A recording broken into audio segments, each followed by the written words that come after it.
Okay, ladies and gentlemen, thanks a lot. Please, if you could sit down and be as quiet as you can. That'll help our audio situation tremendously. Mark is going to kick off right now. Ladies and gentlemen, Mark Passio.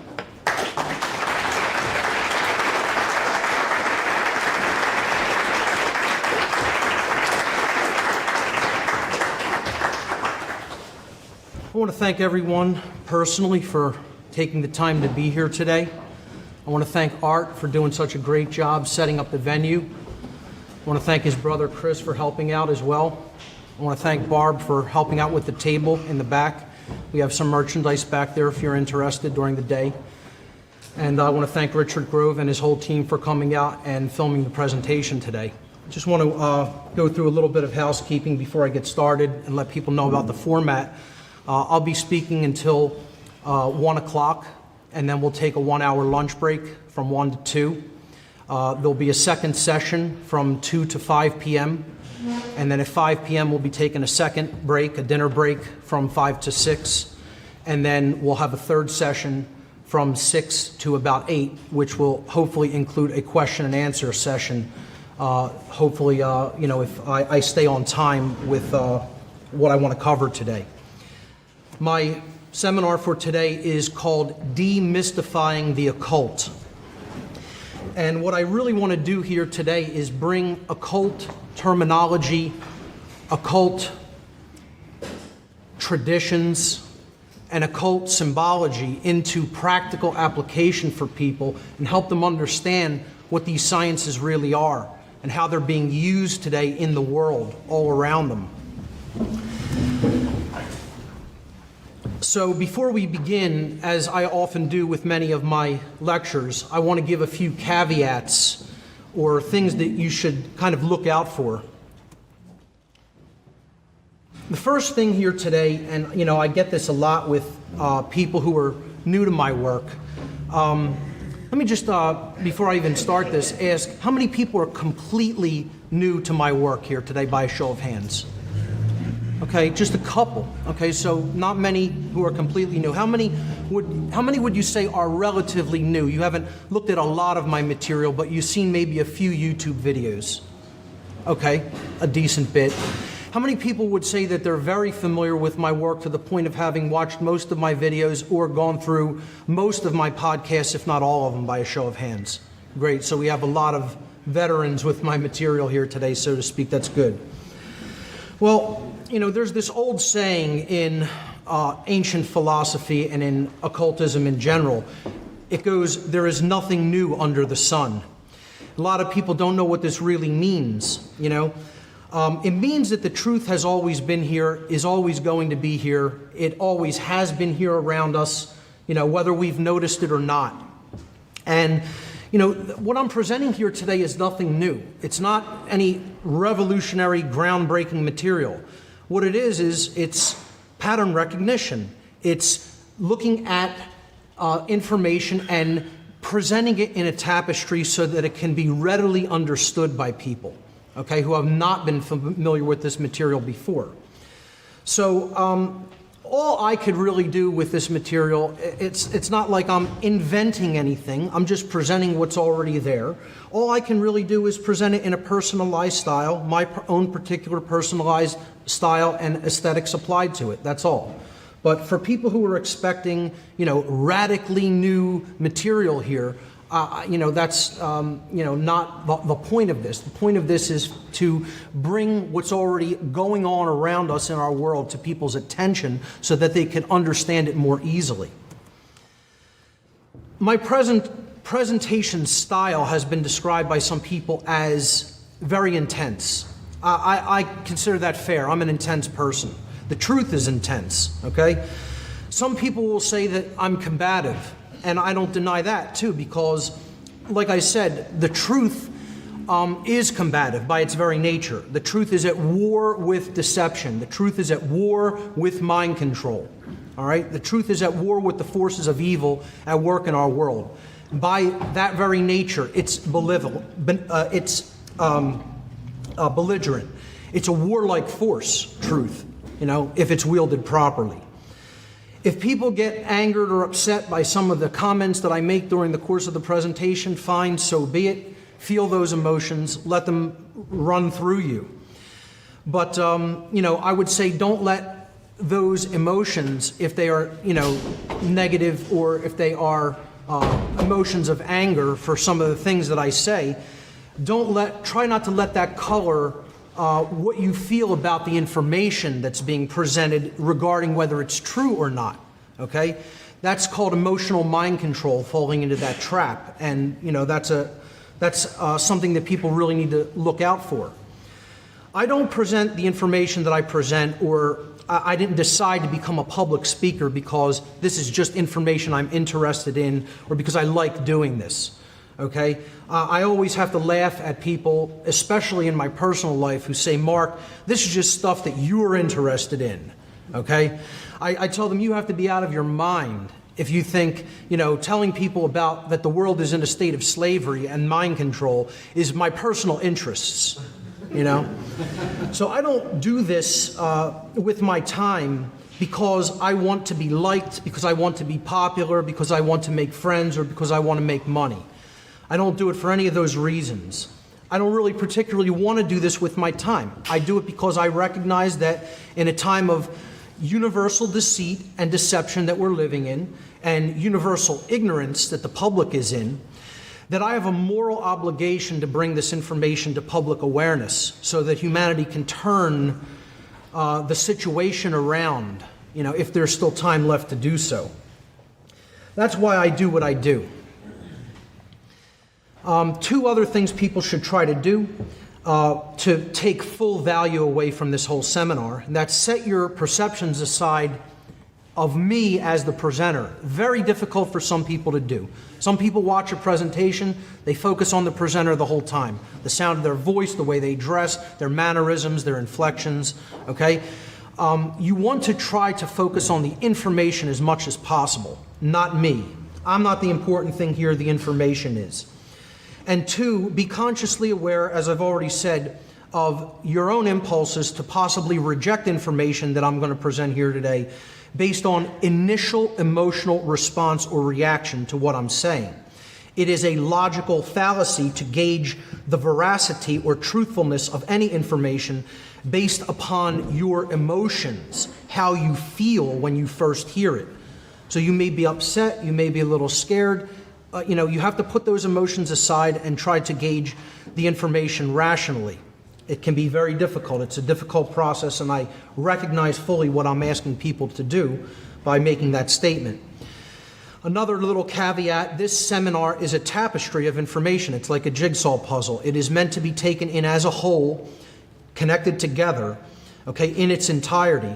To gain the maximum value from this whole seminar, I highly recommend that you stay for the duration of the whole seminar. Otherwise, you will most likely not recognize the patterns inherent to this tapestry, and more likely than not, you'll have wasted your time and money. And I don't want to see that happen with anyone. I want you to take full value away for taking the time to be here today.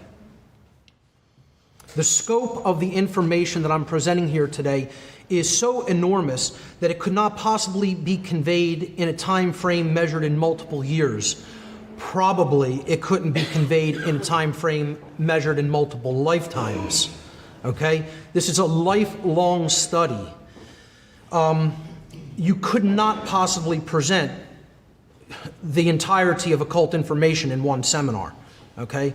I couldn't teach that to someone. You couldn't make the claim I have the entirety of that information. Okay? Again, this is a lifelong study. It's a journey over one's lifetime. And I want people to fully recognize that this material is introductory and rudimentary. I'm not here to speak to lifelong occultists who are going super deep into occult information. I'm here to whet the appetite of beginners, to try to kind of spark them on their own personal journey of discovery regarding this information. And please recognize I'm also putting this information out there online to people. It's not just for those in the room. It's for people who may be 100% completely new to it, who are watching the seminar online. So that's really all the caveats I want to talk about before we get started. Now, my last presentation was called Streetwise Spirituality. What does it truly mean to be awake? I gave this back in May in St. Louis, Missouri. And it's about a 7-8 hour presentation, something like that. And in it, I presented a framework of 20 factors of what it means to really be awake. And they're all listed here. These were the main points of this seminar.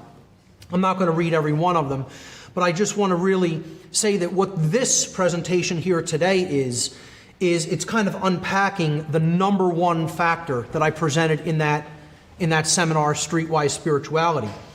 I said that the number one factor for what it really means to be awake, not this New Age hokum, New Age perception of what awakening means, but a very practical, feet on the ground, streetwise approach to spirituality. In that framework, what does it mean to be awake? My number one factor in my list of factors for what real awakening means was knowing about the occult and understanding that there are both light and dark aspects to it.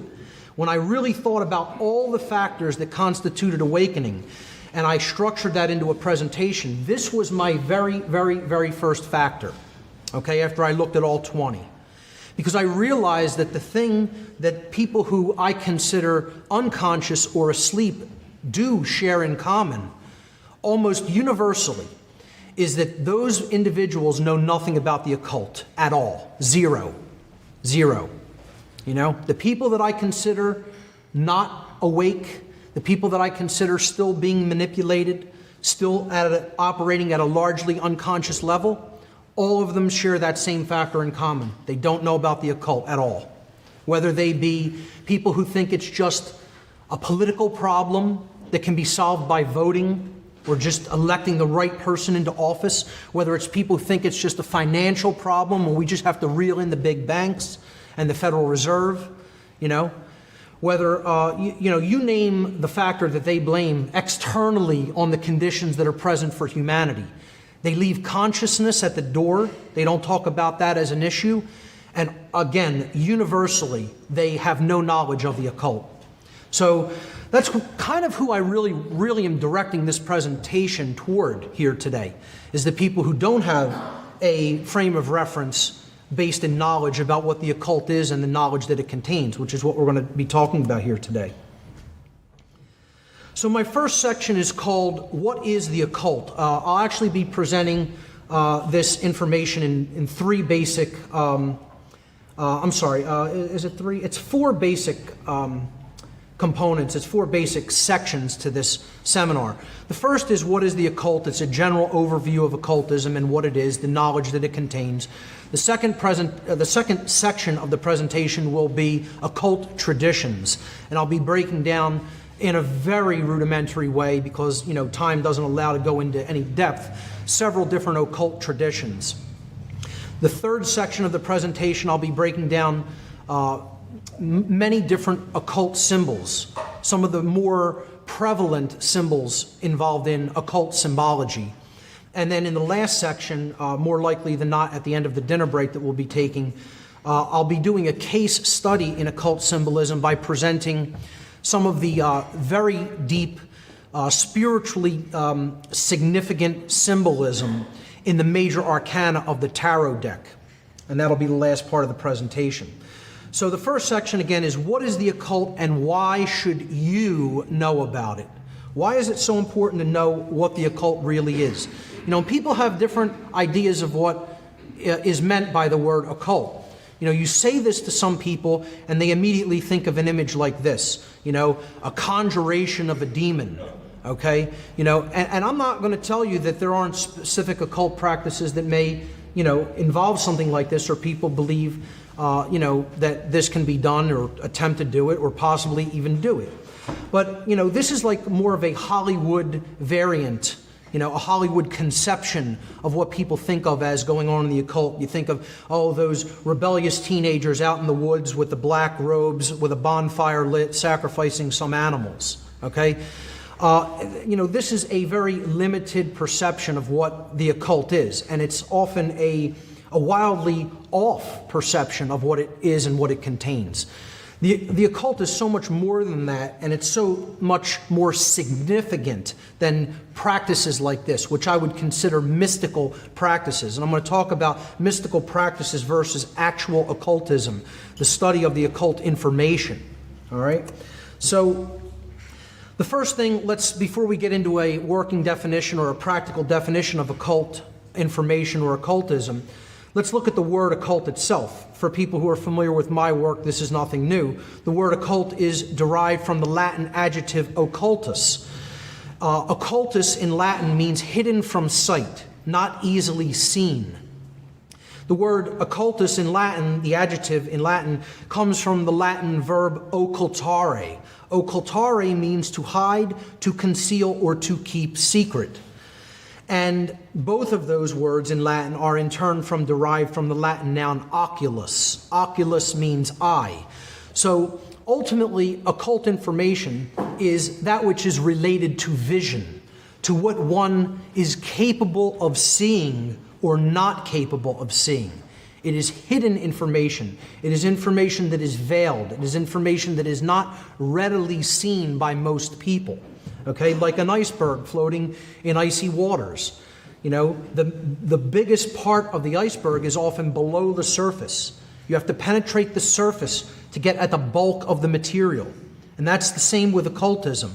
You know, the truth is hidden from view. It's veiled from sight. And you have to penetrate into the depths. You know, you can't just wade in the shallow waters to get this information and to understand it deeply. You have to go into the deep waters to understand it. And that involves going deeply into the self, you know, because that's what ultimately the occult is about. The occult is knowledge. Okay, let's get that straight from Jump Street, okay? We're talking about knowledge here, hidden information. And it's knowledge that is held very tightly by a few people on earth. It's not widely known. Okay, it's structured knowledge in many cases by different traditions. Okay, it is hierarchically organized in many different traditions. It is compartmentalized by some who want the people who are adherents of this information at lower levels. You know, they don't want them to understand the entire tapestry for many different reasons. Okay, so compartmentalization and hierarchy play a role in different occult organizations. When it comes to the structuring of this information, you have to look at it like that hierarchical and compartmentalized pyramid structure pictured there. You know, the bottom levels represent the people who have the least amount of knowledge, and the least amount of knowledge about how all of that information fits together in a tapestry. As you go higher up in the, you know, hierarchical structure, there's fewer and fewer people, but the knowledge becomes concentrated. It operates at a higher level, and they see how it's all connected together. And those people want to keep their position in that structure. Because again, a differential in knowledge is a differential in power. If you keep people ignorant of what you know and how it all fits together and how it all interoperates and correlates with all of the other information in that data set, in that body of knowledge, then you're in a position to completely manipulate those below you. And this is how much of the occult works, particularly dark occultism, which we'll be talking about. The key point to keep in mind here is that the occult is hidden knowledge. And that's all it means. Okay? It doesn't mean bad, it doesn't mean evil, it doesn't mean negative, it doesn't mean Satanism, voodoo, or any other specific occult practices. The occult is a generalized term, generalized terminology for hidden knowledge, for knowledge which has been hidden from people's view. So hey, could that include sciences that people don't really understand? You know, about how energy works in the universe, you know, how we could gain energy from, you know, different methodologies other than internal combustion engines or burning fuel or, you know, things like that. Sure, it contains that. What about knowledge of, you know, different kinds of propulsion systems that people see when they see UFO sightings?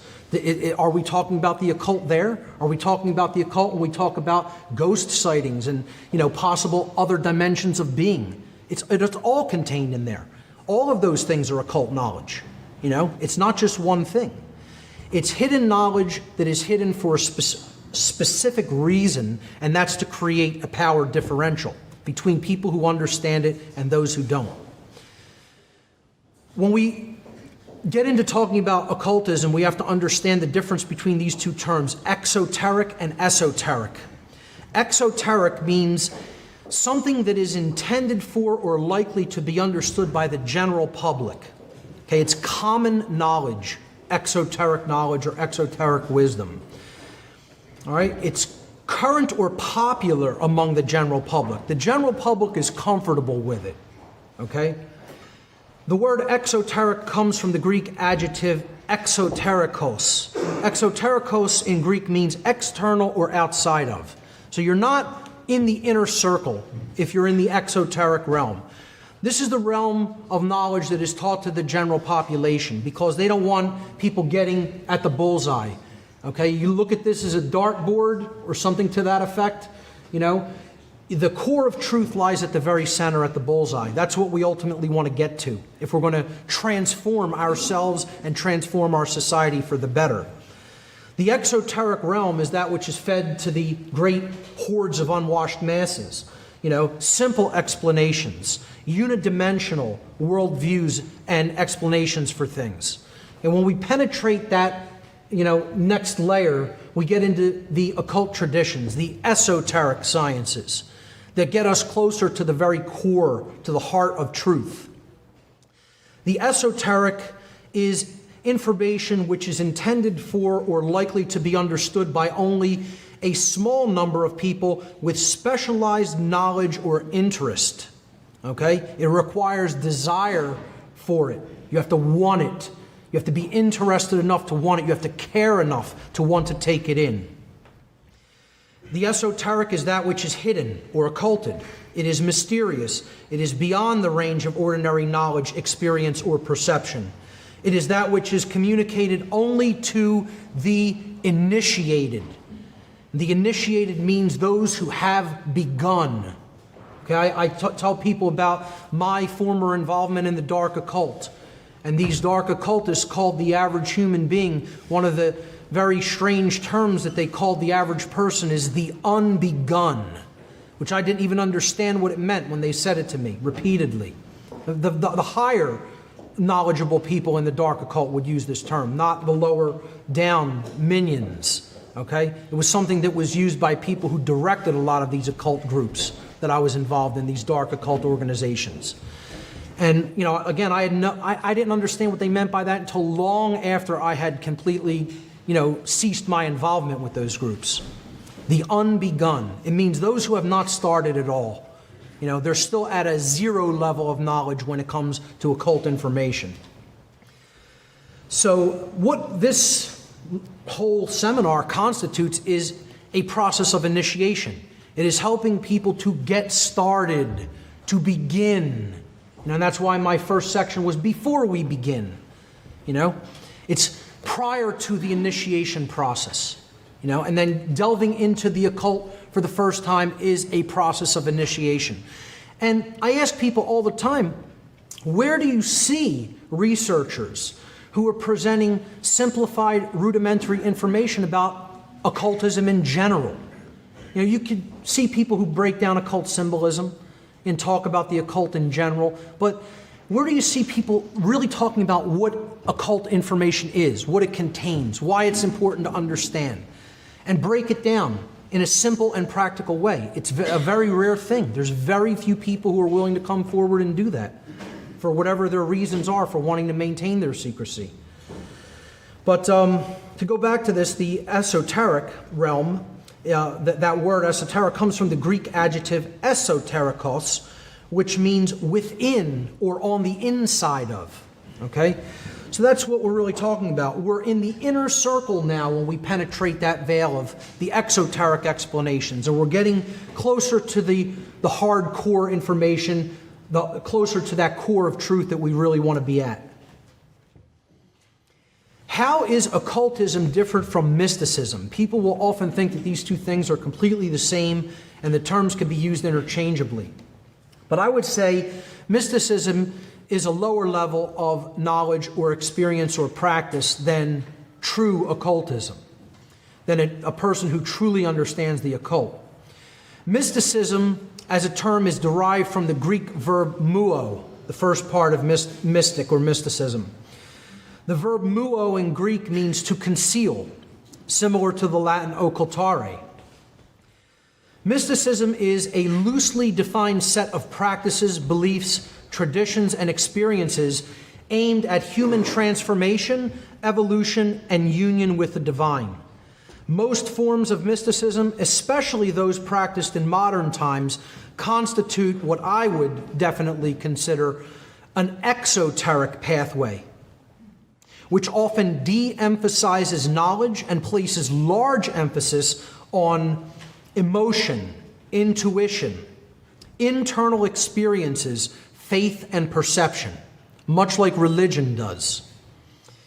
This is the main way that mysticism differs from occultism, which conversely comprises a set of esoteric traditions focused on objective knowledge of natural law and the alignment of thought, emotion, and action, resulting in true intelligence, true care, and true will being born within the individual.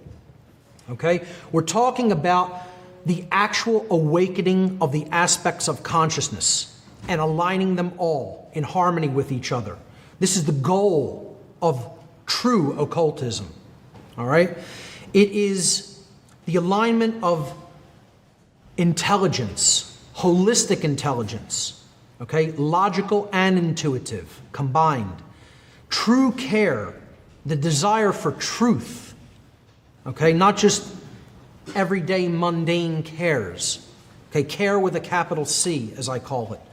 And true will, alignment with the will of creation, alignment with the force that expands consciousness, which is love, energy, alignment with freedom, and aligning our behaviors to putting our behaviors into practical action toward true freedom. That's the true will. This is what the goals of real occultism are. You know, whereas mysticism often serves the self. You know, mystics, get into things like just meditative practices because they want to be more productive. They get into fortune telling, because they want to provide services to other people, perhaps for, monetary value. All kinds of different motivations drive mystical thought. People wanting simply to gain a leg up over their fellow man by certain knowledge or practices, okay, or just improve upon themselves. The occult encompasses a lot more than that, because real, positive, true, light occultism has, again, a deep, objective knowledge of natural law principles at its foundation, and the alignment of the aspects of consciousness as its goal, okay? So that's how I would define the difference between these sets of practices. I would say that mysticism is an exoteric religion. It's like religious practices or beliefs, whereas occultism is a body of science. It's a body of objective knowledge that represents esoteric sciences. Okay, I hope that makes the difference clear in most people's minds. Going back to what the occult actually is, I'd like to read a quote by the occultist and Freemason C.W. Leadbeater from 1913. He said, "How shall we define occultism?" And this is his definition, which I think is a pretty good one. The word is derived from the Latin occultus, meaning hidden, so that it is the study of the hidden laws of nature. Since all the great laws of nature are in fact working in the invisible world far more than in the visible world, occultism involves the acceptance of a much wider view of nature than that which is ordinarily taken. The occultist, then, is a man or woman who studies all the laws of nature that he or she can reach or of which he or she can hear. And as a result of his or her study, she identifies him herself with the laws and with these laws of nature and devotes their life to the service of human evolution. That is what occultism is. It's understanding the laws of nature and our connection to them. the self's connection to them. Okay? And as a result, we are aligning all of our thoughts, our emotions, and our actions toward the goal of the evolution not only of our individuated self, but the evolution of all beings. Okay? That's the goal of the occult and occultism in general. So this is my personal working definition of the occult. When I use the word the occult, this is what I mean by it, when I use the phrase the occult. The occult is a body of science which is not widely known to the general population, consisting of hidden knowledge about the workings of the human psyche and the laws of nature, both the seen laws, meaning the physical laws, the physical sciences, and the unseen laws, meaning the spiritual laws, the laws that govern morality, the laws that govern behavioral consequence. Okay? That is my working definition of what the occult and occultism is in general. And I think it's a pretty simple, practical working definition.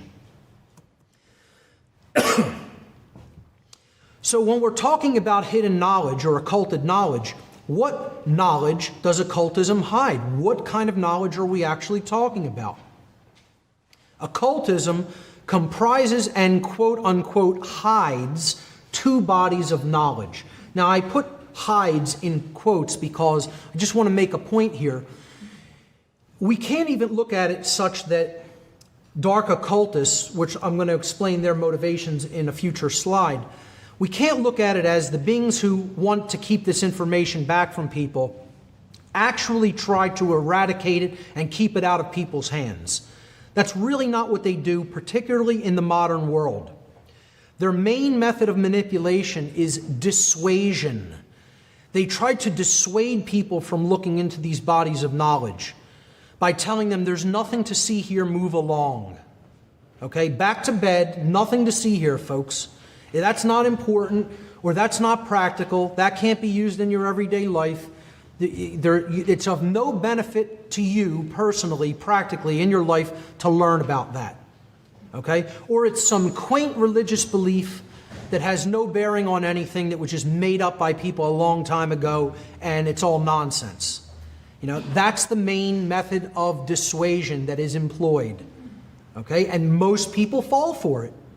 Most people just, think there's nothing to any of this. I don't need to know about it. It's one of the heights of ignorance is the phrase, I don't need to know about that. Okay? Now, just think about that statement right there. The highest height of ignorance is, the pinnacle of all ignorance is, I don't want to know about that. I don't care to know about that. But the people who think they have it figured out say, that's not something I need to know about. What do I need to look into that for? And that's how you know they're gotten. They're already owned. Lock, stock, and barrel. And most people are in that position because they think, all of this is just hokum. All of this is just religion. I tried to explain to somebody who's very concerned about the political degradation and the political process and the direction America and the world in general is headed, politically and financially. And I tried to explain, what really drives this underneath is the occult. Religion drives this. Religious beliefs by the people involved in dark occultism and their religious belief systems is ultimately what's driving the slavery system on earth. And he says to me, I don't need to know anything about that. I don't want to know anything about that. I said, oh, really? That's something you don't need to learn, you don't need to know about. He said, yeah, that's right, because I don't believe in any of that stuff. And I said, you're gotten. Right to them. They already have you. And you don't even understand. Because he said, that's somebody else's belief. How does that affect me? As if somebody else's beliefs can't affect us. And we're immune to what other people believe. Because particularly religious zealots and people who have very deep-seated belief systems based on faith and religion, right? They don't take action in the world based on those religious beliefs, do they? Never. They never do. And those actions would never affect anybody else living in the world. You're completely insulated from those behaviors. It's a child's view. At some point with someone like that, I have to set it down and say, you think you're fine? Well, then go be fine. At that point, because that's a deep, hardcore level of ignorance to be in. Again, that's not really surpassed by much of anything in the way of ignorance, which is something we're going to talk about, the different kinds of ignorance. But to go back to what knowledge occultism actually is comprised of, the bodies of knowledge, the two main bodies of knowledge are knowledge of the self and knowledge of the laws of nature. That's basically it. The knowledge of the self, the knowledge of the human psyche and how the psyche operates, its components, its aspects, its motivations, its desires, etc. What drives us? What's going on at a subconscious level? What's going on at the unseen level? In the recesses of the human psyche, in the psychological realms. This is what is known as the minor knowledge of the occult, the minor arcana. Arcana is a Greek word that means knowledge. Okay? I have a Latin word that means knowledge. I tell people don't look at this because it's called the minor arcana or the lesser arcana as meaning of lesser importance. That is not what it means. It's just distinguishing it from that which is larger in scope as far as the kind of systems that it actually affects or that it governs. Okay, so you want to look at the part there on the left as this is the small scope of things, the scope of things operating at the individual level, at the individuated domain of the individual self. And then on the right-hand side here, you want to look at the major or greater arcana as simply being that which deals with the macrocosmic world, the world of large things, large systems of nature. Okay? The physical laws that deal with dynamics and motion and gravity, etc. All of the physical dynamics, electromagnetism, etc.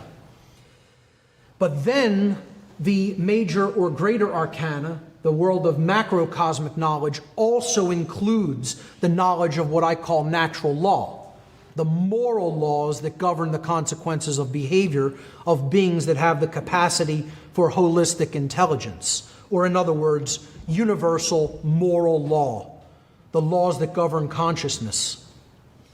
These are the two bodies of knowledge that comprise all occult knowledge. And I ask people when I explain to them the two bodies of knowledge, what is not contained within these two groups?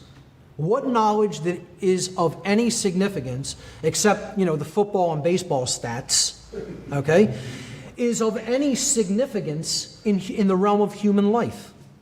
I would say if you control these two bodies of knowledge and you're trying to dissuade people from looking into them, then you have people manipulated from the get-go. They don't have a chance if they don't understand these things.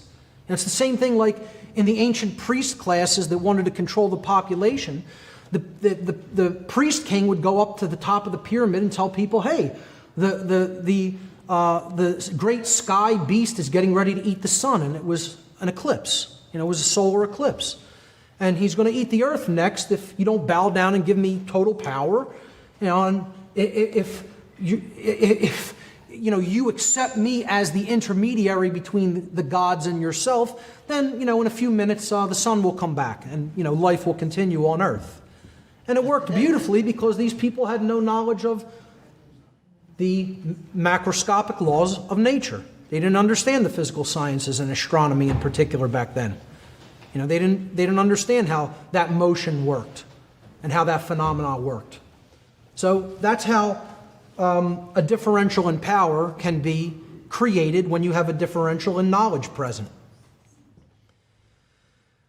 A major point to keep in mind, and this is something people constantly take a unidimensional viewpoint regarding. So many people want to say, oh, all the occult is bad. It's knowledge, folks. It's not something that is universally good or universally evil. It's knowledge and what we do with it. That's it. It's a tool. It's a tool set. Would you say astronomy is good or evil? Would you say mathematics is good or evil? Would you say biology is good or evil? It's knowledge. That's all the occult is. It's knowledge. The consciousness of the wielder of that knowledge determine whether it's used for good or evil.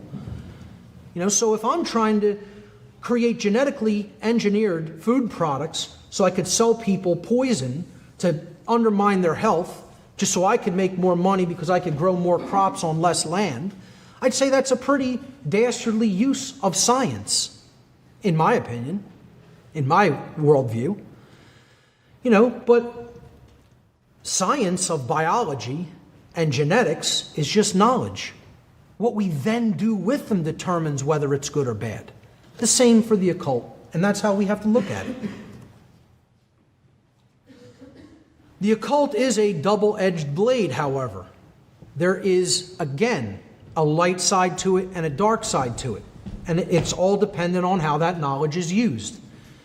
So the knowledge contained within the occult sciences can be used for good, which I consider the uplift of consciousness, or it can be used for evil, the manipulation of consciousness, the control of people, and ultimately putting people into bondage and slavery. To clearly distinguish between these different usages of occult knowledge, I refer to occult knowledge that is employed toward the expansion of human consciousness and morality as light occultism or magic. Now, some people won't make this distinction. They'll say it's all one body of information. I'm going to just group it all in. And it's a very dangerous proposition because those people, again, take a very unidimensional approach, and they usually take the approach it's all bad, and therefore none of it should be looked into. Religious people take this approach. It's why they don't understand the occult. Many New Agers take this approach. They say, if it's not pure spiritualism or pure spiritual mysticism, then I don't want anything to do with it. I consider that's dark stuff or sorcery. It's a very unidimensional and naive and childish view of this body of science.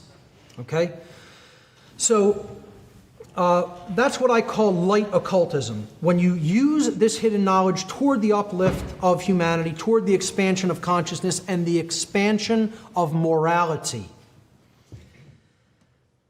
So the other way of using it is for manipulation, control, and the suppression of consciousness. And if this knowledge is used in that methodology, then I refer to it as dark occultism or sorcery, is a perfectly acceptable term for it. Thus, the practitioners of light occultism could be referred to as light occultists, magicians, magi, light builders, or light workers. All terms that I feel could be used interchangeably as long as we're looking at it within the context of occult knowledge as I have defined it in my working definition. And you could look at the practitioners of dark occultism as dark occultists, sorcerers, dark builders, or dark workers, all terms that I feel are perfectly acceptable and interchangeable with each other. So why has such knowledge been hidden from humanity? Well, we'll look at why each set of occultists hide this information. Okay, first let's look at why dark occultists hide it. Then at a later point we'll look at why even light occultists sometimes conceal this knowledge. Dark occultists have deliberately hidden occult knowledge in order to create and maintain a power differential between those who hold such knowledge and those who are ignorant of it. We've already been talking about that. And through this mechanism, all power ultimately flows to them because knowledge applied is power in the world. Knowledge is not itself power, it is the potential for power. When you apply knowledge, then you can gain power. If you don't have it, you're completely disempowered from the very beginning. Dark occultists work through fear and manipulation to bring about compliance with their own selfish will. And that's what I would consider the dark arts in general. I would consider sorcery the act of applying knowledge in order to bring about manipulation in other people so that they comply with your selfish will, what you want for you only, not for the uplift of all. Dark occultists' work is always done in secrecy. They don't want to do their works in the light of day where everyone can know what they're doing. They're constantly contravening the freedom and prosperity of all but themselves, of course. That's the out-of-control ego run amok, the pure left brain, modality of consciousness, without the balance of the sacred feminine, compassionate, creative right brain. I consider this pyramidal, hierarchical, and compartmentalized structure the occult structure of our entire world. Dark occultists have completely infiltrated and permeated all institutional walks of life on earth. This is a topic I constantly talk about in my work, on my radio show, my podcast series, and in the interviews that I do. It's so important for people to understand this is who's really running the show here on earth. It's not just the international bankers. It is them, but they're dark occultists at the highest levels. The people involved in the political think tanks are dark occultists at the highest levels. The people involved in, corporatism and business at the very highest levels use these sciences and this knowledge. The high-level religionists in all religion, all ostensible religions, guaranteed they have this knowledge at the highest levels and they're using it for dark purposes. People want to think, oh, that's not happening in my religion. That's going on in all the other religions, but mine is completely pure and free of any wrongdoing. Yeah. Through their manipulation of these institutions, dark occultists currently hold the overall mindset of the human population in a general state of unconsciousness, thus holding humanity in a state of slavery. They have the hordes of humanity in thrall. Okay? They are completely at their mercy at this point because of the amount of knowledge that they lack. Not only regarding what the occult is in general, but regarding the multifaceted array of mind control methodologies that are being used against them on a daily basis, that they're being barraged with. And until we level that playing field through knowledge, don't expect it to change. The two states that dark occultism wants to hold the overall population is what I call the mental schism and the worldview schism. Okay, they want to hold people in a state of chronic, imbalanced thought. And then they want to hold people in a chronically imbalanced overall worldview regarding human nature and life in general. If they can keep people in those modes of consciousness, they can keep their control over their behavior because they have control over their mind as a result. So the mental schism works through mind control methods, all the multifaceted soft mind control techniques that I covered over the course of about a year and a half on my radio shows. And in general, how it works is keeping people chronically imbalanced toward one type of consciousness or another, one type of brain activity or another. Either the masculine left brain modality of consciousness or the feminine right brain modality of consciousness, but never actually holistically bringing them both together in a state of balance. They want it in a chronic state of imbalance, such that most people are either always left brain or always right brained. If the left brain, the masculine component of the brain, the intellect, depicted here by the upward pointing triangle, which is an ancient archetypal symbol known as the blade, representing masculine energy, a rudimentary phallic symbol archetypally. If that part of the brain, that left hemisphere, is chronically dominant in an individual, the following states can manifest within that individual: rigid skepticism or scientism, atheism, and by atheism I simply mean the belief that there is no higher power than mankind, than humanity, that we're the pinnacle, we're the highest force in nature. Nothing ultimately governs humanity except the laws that we arbitrarily make up in this farce called government. Okay? So it can create rigid skepticism, scientism, atheism, solipsism, the notion that there is no such thing as actual objective truth that can truly be known. Social Darwinism, moral relativism. Moral relativism is the belief that there's no such thing as right and wrong objectively, that these are just arbitrarily chosen concepts and man gets to make up what's right or make up what's wrong. Social Darwinism, the idea that, since man is the highest pinnacle of mind, the highest animal in nature, that those who are somehow gifted with better genetics and a higher intellect should somehow rule over those who they consider beneath them or at some kind of a lower caste than them. And society naturally should be structured like that, with an elite class ruling over a class of slaves, basically. Eugenics, the notion that certain people's gene sets should propagate themselves, be allowed to propagate, and they should control what gene pools should be allowed to propagate. As the intellectual and genetic elite, then they want to control who gets to breed and who does not get to breed. Essentially, who lives and who dies.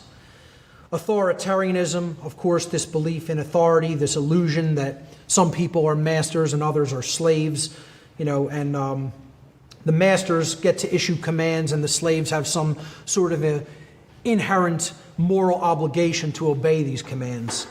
It's what I call masterthink, ultimately. And, that's why they want to create this schism. It's a divide and conquer strategy. It's a very structured arch, you could look at it, where these two forces, combine and lean against each other. Left brain imbalance leans against right brain imbalance, creating a very rigid structure which is difficult to disassemble and take down because these forces play on each other. Right brain imbalance or feminine imbalance, the right hemisphere of the brain, which governs creativity, intuition, compassion, nurturing, etc. If that part of the brain that is depicted here by the symbol, the inverted equilateral triangle, which again is an ancient archetypal symbol known as the chalice, because it is a rudimentary womb. If that part of the brain is chronically imbalanced, or chronically dominant, I should say, these following states result: naivete, blind belief, religious extremism, total belief, total faith, not actually checking anything, not looking into things for oneself, taking other people's word on it. Solipsism, again, the belief that there's no such thing as truth. Both forms of mental imbalance can create that state. Moral relativism. You see so much moral relativism in the New Age movement. You think moral relativism is the exclusive domain of left brain imbalance. Think again, because people in the New Age movement are super right brain imbalanced in many cases, and you'll hear many of them saying there's no such thing as right and wrong. Those are religious concepts. I don't believe in those. So a right brain state of imbalance can lead to the belief that there's no such thing as objective right and wrong as well. Feelings of unworthiness, feelings of self-loathing, falling into patterns of following other people's orders, because hey, if you're naive, if you blindly believe, and you don't really believe there's such a thing as absolute objective truth, then I'm going to take somebody else's word for it. And if they say this is what's right to do, then I'm just going to go along, follow their orders. So many people are in that extremely imbalanced, dangerous state of mind. And I call all of this imbalanced thought slave think in general. And that's what the dark, occult, overlords right now at our time in history. That's what they want. They want these two states. They just want them operating all over society. They don't want anybody in a state of balance bridging these two modalities of consciousness and bringing them together. They want people in one state of imbalance or the other, so that those dynamics of master think and slave think continually play off against each other.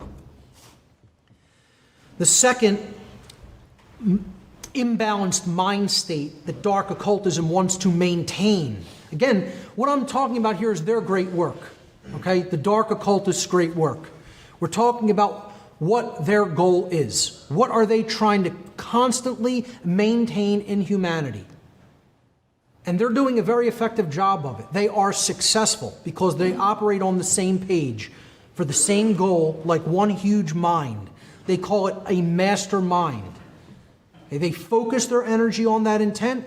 They carry it out in the world through their methodologies. They get it done.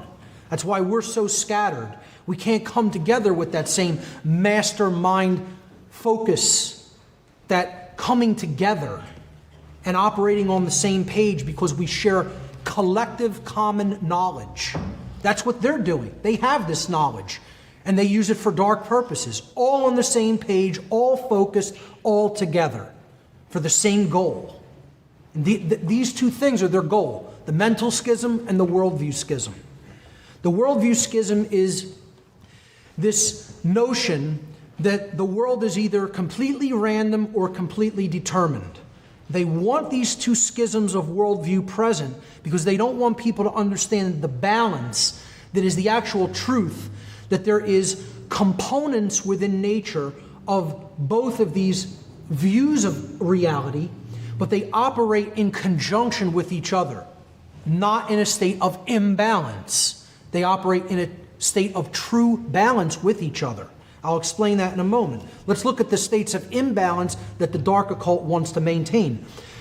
The notion or worldview of randomness is a very left-brain imbalanced worldview.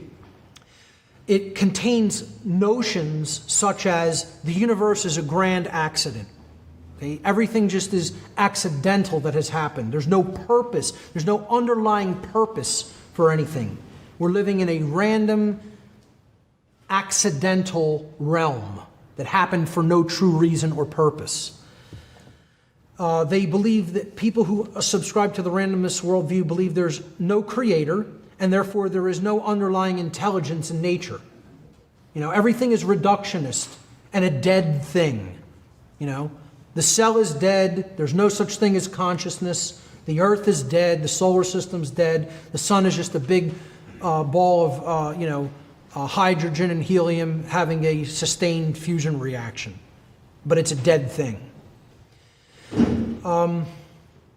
Randomness worldview often postulates that there's no such thing as spiritual or moral or natural law. Because, hey, if the universe is a dead thing, came into reality for no real purpose, it's a purposeless clockwork mechanism operating only by matter, okay, then, you know, there can't be any such thing as actual morality and laws that govern our decisions, whether our decisions are based in right or wrong. The belief that existence has no purpose other than to continue to exist. Survival mentality, pure survival mentality. Nothing wrong with the concept of preparedness or survival, especially in the kind of times we're living in today. But to believe that existence itself exists for no other reason than to survive is very left-brain imbalanced. And randomness is the general hallmarks of scientism, atheism, and just about every totalitarian culture that has ever existed on this planet. Conversely, the deterministic worldview holds notions such as God controls every event in creation. This is a very right-brain imbalanced worldview. You know, there's everything is preordained. You know, free will doesn't even enter into the picture. It's an illusion. It doesn't really exist. I hear so many New Agers constantly say, there's no such thing as free will. Free will is an illusion. At an ultimate level, it's an illusion. Very, very dangerous proposition, very dangerous belief that we don't have free will. That starts to excuse people for immoral behavior. Determinism often postulates, hey, since the whole universe is controlled and it's like a clockwork mechanism, but it's run by God, why bother trying to create any change? Change is impossible. It's already set in stone. Action, therefore, becomes ultimately meaningless. Why do anything? I tell religionists who think like this, why do you get out of bed in the morning?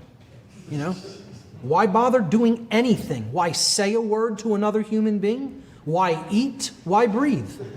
Why not just lay in a supine position in the corner somewhere and wait to expire from malnutrition and dehydration and then go back to dust? But, many people, they actually say that this is what they believe. It's a big hallmark of salvationist religiosity, that action is meaningless. Only faith is what's required, something that I'm vehemently opposed to. And the New Age takes this in, too. They convert it in their own imbalanced way, that, we're here just to observe, don't get involved in anything, just observe it, watch it, be the observer. Life's not a movie playing on a screen in front of your eyes, folks. You're active participants, whether you realize that or not.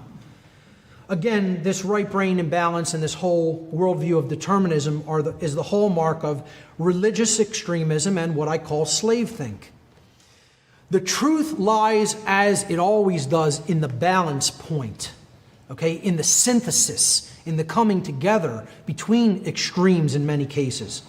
And that is often extreme in itself because so few people are in that balance point, truly. The truth is that the actual way that the universe operates is through two overarching mechanisms, a deterministic component to creation and a randomness component to creation. The deterministic component is natural law, which I delved into in the seminar in Connecticut last year. And again, it's the work that I highly recommend people to deeply, deeply know. For people who haven't, who've only touched on some of my work and, may not be familiar with my natural law material, it is the most important work that I've put forward, and I highly recommend to people to watch my natural law seminar in its entirety, multiple times if you have to drive the information home. So natural law is the deterministic component of creation. The moral laws that govern the consequences of our behavioral decisions, those laws themselves are set in stone and cannot be changed. They are the deterministic component to nature. And then there is a free will component to nature, which beings with the capacity for holistic intelligence have been gifted with by creation itself. That is the force of free will. That's why that can never be dismissed. And it works in tandem with the laws of nature to bring us the results of our choices into our experience so that we can learn and grow from those choices and those experiences.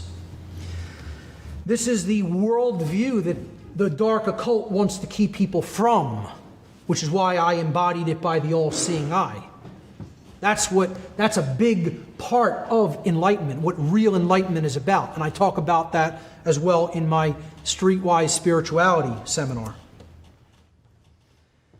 Another thing that dark occultists want to prevent people from understanding is how our reality is actually built. How we together in the aggregate, in aggregate numbers, meaning collectively as a species, co-create our reality that we are experiencing on the earth together as a people. You hear this notion in the New Age movement, the law of attraction. That a lot of the New Age people want people to believe we're individually creating our reality all by ourselves. Mark Passio does not create Mark Passio's reality entirely what I experience by myself, by how I think. Other people are involved in that process. It's a co-creative process. Okay? Because if someone randomly does something violent to me, I did not create that experience. This is a total misunderstanding of the law of attraction, how the law of attraction works. All right, free will is involved. I can do something completely random. So can other people, because they have the capacity for free will behavior. So we're not creating our reality individually, at an individuated level. Based upon the knowledge that we take in, based upon our understanding of that knowledge, and then based upon what we do in our behaviors with that knowledge, in the aggregate numbers, determines how a society is creating its reality for itself. It happens on a societal scale. So dark occultists know how this principle operates. And that's why there's the level they always want to control reality from. That's the level of reality that if you're a dark occultist, that you want to get to, that you want to poison the stream of, that you want to limit access to, that you want to dissuade people from looking into. It's the knowledge itself. What I'm going to build here in this slide is actually the trivium. It's the ancient trivium methodology of truth discovery, which I also broke down in my natural law seminar. It's called knowledge, understanding, and wisdom. In the modern trivium, it's referred to as grammar, logic, and rhetoric. There's also what I call a computer analogy model of the trivium, which is input, processing, and output. But they're all ultimately the same thing. So this is the grammar or input step of the trivium method. It's taking in all the seemingly disparate pieces of information that are out there. You're gathering your grammar, you're gathering your different pieces of your vocabulary. Available information constitutes potential knowledge that we can gather, that we can process, that we can come to understand, and then that we can act upon. If we don't do that, we have ignorance. We haven't even looked at it. So the opposite of knowledge is total ignorance. You haven't even begun looking into it. The second level of how our reality is built is it's built atop knowledge. On top of that knowledge as a foundation, you either have a grasp or an understanding of those principles or you do not. So you either learn what that knowledge means and how it works, or you don't have a deep understanding of that. So these are decision-making, filtering processes. This is the logic step of the trivium, or in the computing analogy model, this would be the processing step. These processes take place in the human mind and are chosen by each individual based upon the available information that they have taken in. So if you haven't done your grammar, or you haven't aggregated your knowledge in step number 1 of this process, you can't possibly do the processing and come to an understanding of it. That's why so many people have no understanding of the principles of the occult sciences, because they haven't even started beginning to learn what the occult is or what it contains. So you can't possibly arrive at an understanding of how the universe works if you haven't gathered that knowledge.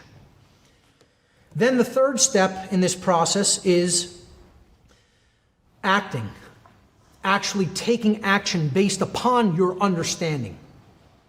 Each individual in a society, each individual's behavior is based upon the quality of their decision-making processes that they exercise in step number 2, which in turn were based on the quality of the available information which they took in. Now again, notice, wisdom is action. It's different than knowledge. It's different than understanding. All right? Knowledge is something that exists inherently, and you can take it in objectively. Understanding is an internal process that goes on within the self, based upon the knowledge that you've taken in and processed. And then wisdom is action. It's what you do in the world with the knowledge that you have accrued and understood. So again, I put here, or lack thereof, in every one of these blocks. The lack of knowledge is ignorance. The lack of understanding is confusion. And the lack of wisdom is folly. So, one more level above that is what we get, based upon what we've done. What is manifested? What is generated? What do we experience? The manifested reality. It's the quality of the conditions that we experience. And the quality of the condition which manifests collectively in our society, in any society, is based upon the aggregate quality of behavior within that society. So again, it's a stepwise progression. What we've taken in, what we've come to understand, how we behave, what we get. I tell people this is the most powerful slide in all my work. If you understand one slide, deeply, deeply understand this process. Because this is what the dark occultists do not want people to understand. That's the real law of attraction, folks. Not the New Age variant of it. Not the New Age hokum mysticism. I want to sell 1 million billion books telling people what they want to hear, law of attraction. Okay? This is how the universe actually works inherently. And it describes not only how it works, but our relationship to that process. And this is what they don't want you to know. That's the most deeply hidden information. Because natural law is contained within that. Because as the aggregate quality of behavior is immoral, slavery is the manifestation. That's why we're at where we are at. Because so many people aren't truly moral individuals. They don't really deeply know the difference between right and wrong behavior and choose the right over the wrong. So, as long as they can keep that back from the bulk of humanity, from deeply understanding, they're always going to be in control. Until this becomes common knowledge of how the universe really works and how our experience is really generated. And we understand as in the aggregate we become more and more moral of a civilization, then our civilization becomes more free as we become more moral.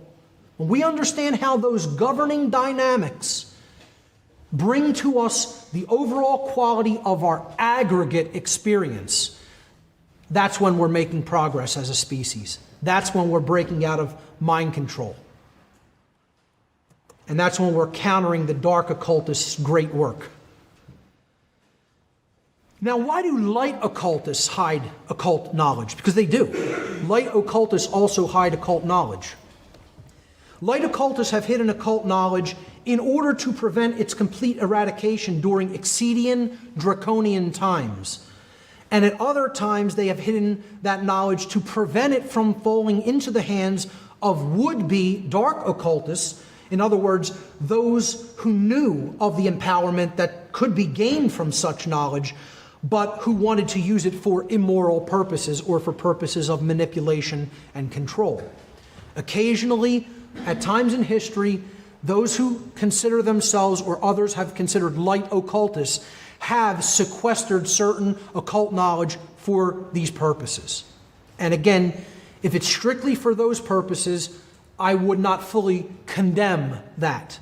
However, at certain stages in history, like the one we're in now, where this information could be brought forward without immediately being, burned at the stake or something like that, or tortured in a horrific way, I do not agree with hiding it even for these purposes. Could there be a would-be dark occultist in this audience? Yes, possibly.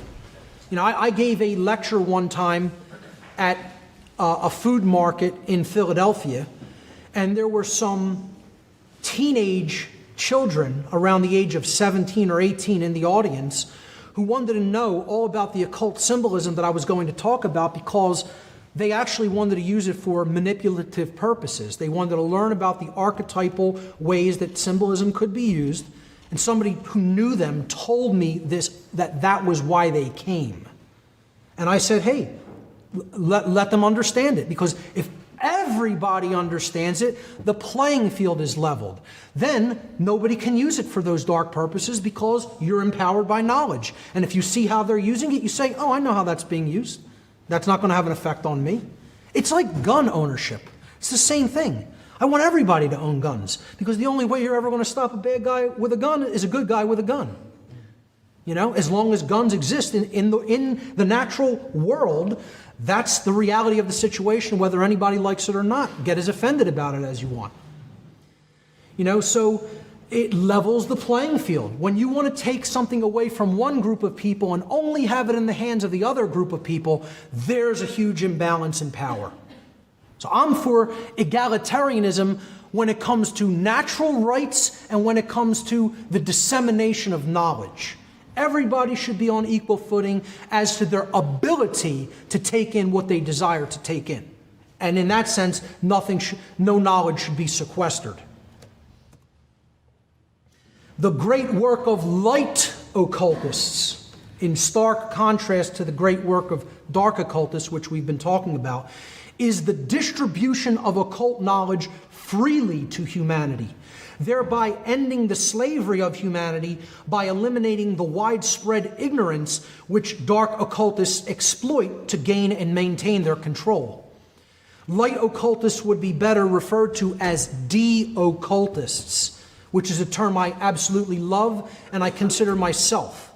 I don't even want anybody to call me a light occultist or an occultist in general. I like to be called a de-occultist. That's my task. That's my work.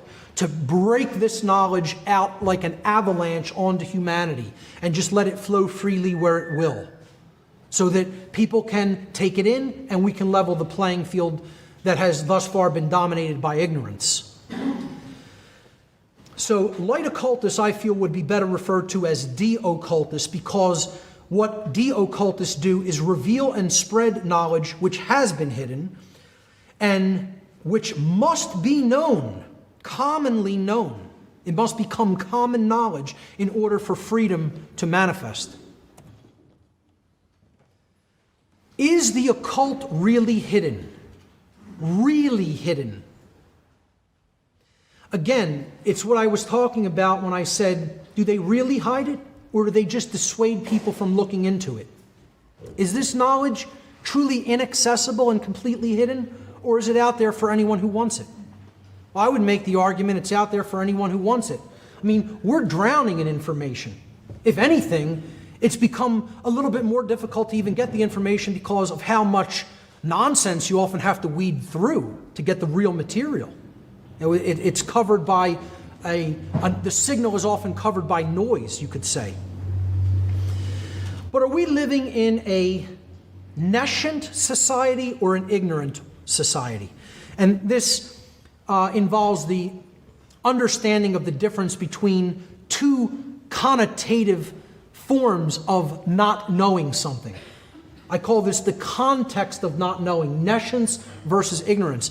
Most people have not heard the word nescience. It's a fairly antiquated word, not used much in colloquial English these days. Nescience comes from the Latin verb nesciere. Nesciere in Latin means to not know because knowledge was absent or unattainable. Well, is the knowledge of the occult completely absent? Is it totally unattainable? Can we not understand it because we don't have access to the knowledge? We don't have access to that baseline level in that trivium process, the grammar, the input? Is it present in our world or is it absent in our world? I'd make the argument it is completely present. Not only is it completely present, it is accessible at anyone's fingertips who has the desire. And again, the colors I've chosen for this presentation as a brief aside, since I mentioned the concept of desire here, are not just fall colors, okay? Although that's a part of it. But this is about, the color orange resonates with the concept of desire in the occult, of wanting something, of wanting to know particularly, okay? And are we a society that truly wants to know? You know, I don't consider us a nescient society. When we look at the meaning of the word ignorance, coming from the Latin verb ignorare, which means to not know, even though necessary information is present, because that information has been willfully refused or, key word here, disregarded. For whatever reason. I don't want to know it. That's too difficult for me to comprehend. I have to expand my worldview in order to take that in. I've been dissuaded from looking into that. I've been told it's not important. Dissuasion and disregarding information work hand in hand with each other. So, by a show of hands, how many people think we are living in a nescient society? By a show of hands, nescient society. The information that humanity needs to know is completely unavailable to us. Anybody? No one in the room. That means 100% of this crowd, at least, thinks that we are living as an entire species in a state of ignorance, in the aggregate. Of course, there are very knowledgeable individuals within humanity, but as a species, in the aggregate, we are an ignorant species. We ignore that which is present, that which is all around us, that which is capable of empowering us and setting us free, but we don't want to do the work. We don't want to put the time in. We don't want to make the effort. You know, I have to laugh at people who think, you know, this is just an interest for me. It's your hobby. It's something you want to do. I sat in the room that basically like a hermit, literally, in a room for years. People said, Mark, what are you doing? Why aren't you even interacting with other people? Why are you sitting in a room day after day after day after day after day? It's called reading. And that's hard work. That's a lot of effort. That means you're going to sacrifice your time. That means you're not going to do other things, because you're going to make the effort to care enough to take in what is necessary to take in to transform and then help to transform others. That's a work of a labor of love. It is a work of willpower and care, which is why most people don't want to do it. Most people are in the state, I can't be bothered. I don't have time for that. I'm too busy. I don't need to know that. I already have it figured out. I know everything I need to know to get by. That's where humanity's at, folks. So let's begin an initiation. All right? Again, initiation means beginning. We're going to look at some different schools of occultism, different occult sciences. I call them the many paths or the many ways, the many methods to the same place, to the same destination. So this section constitutes kind of an occult initiation, about the very basic generalized concepts of some of these occult traditions.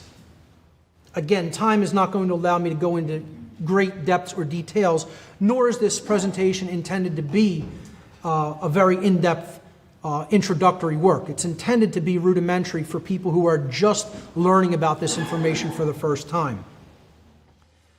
Occult traditions, many paths, one destination. I'll just say at the beginning of this section, and I'll kind of highlight this as we go through these traditions.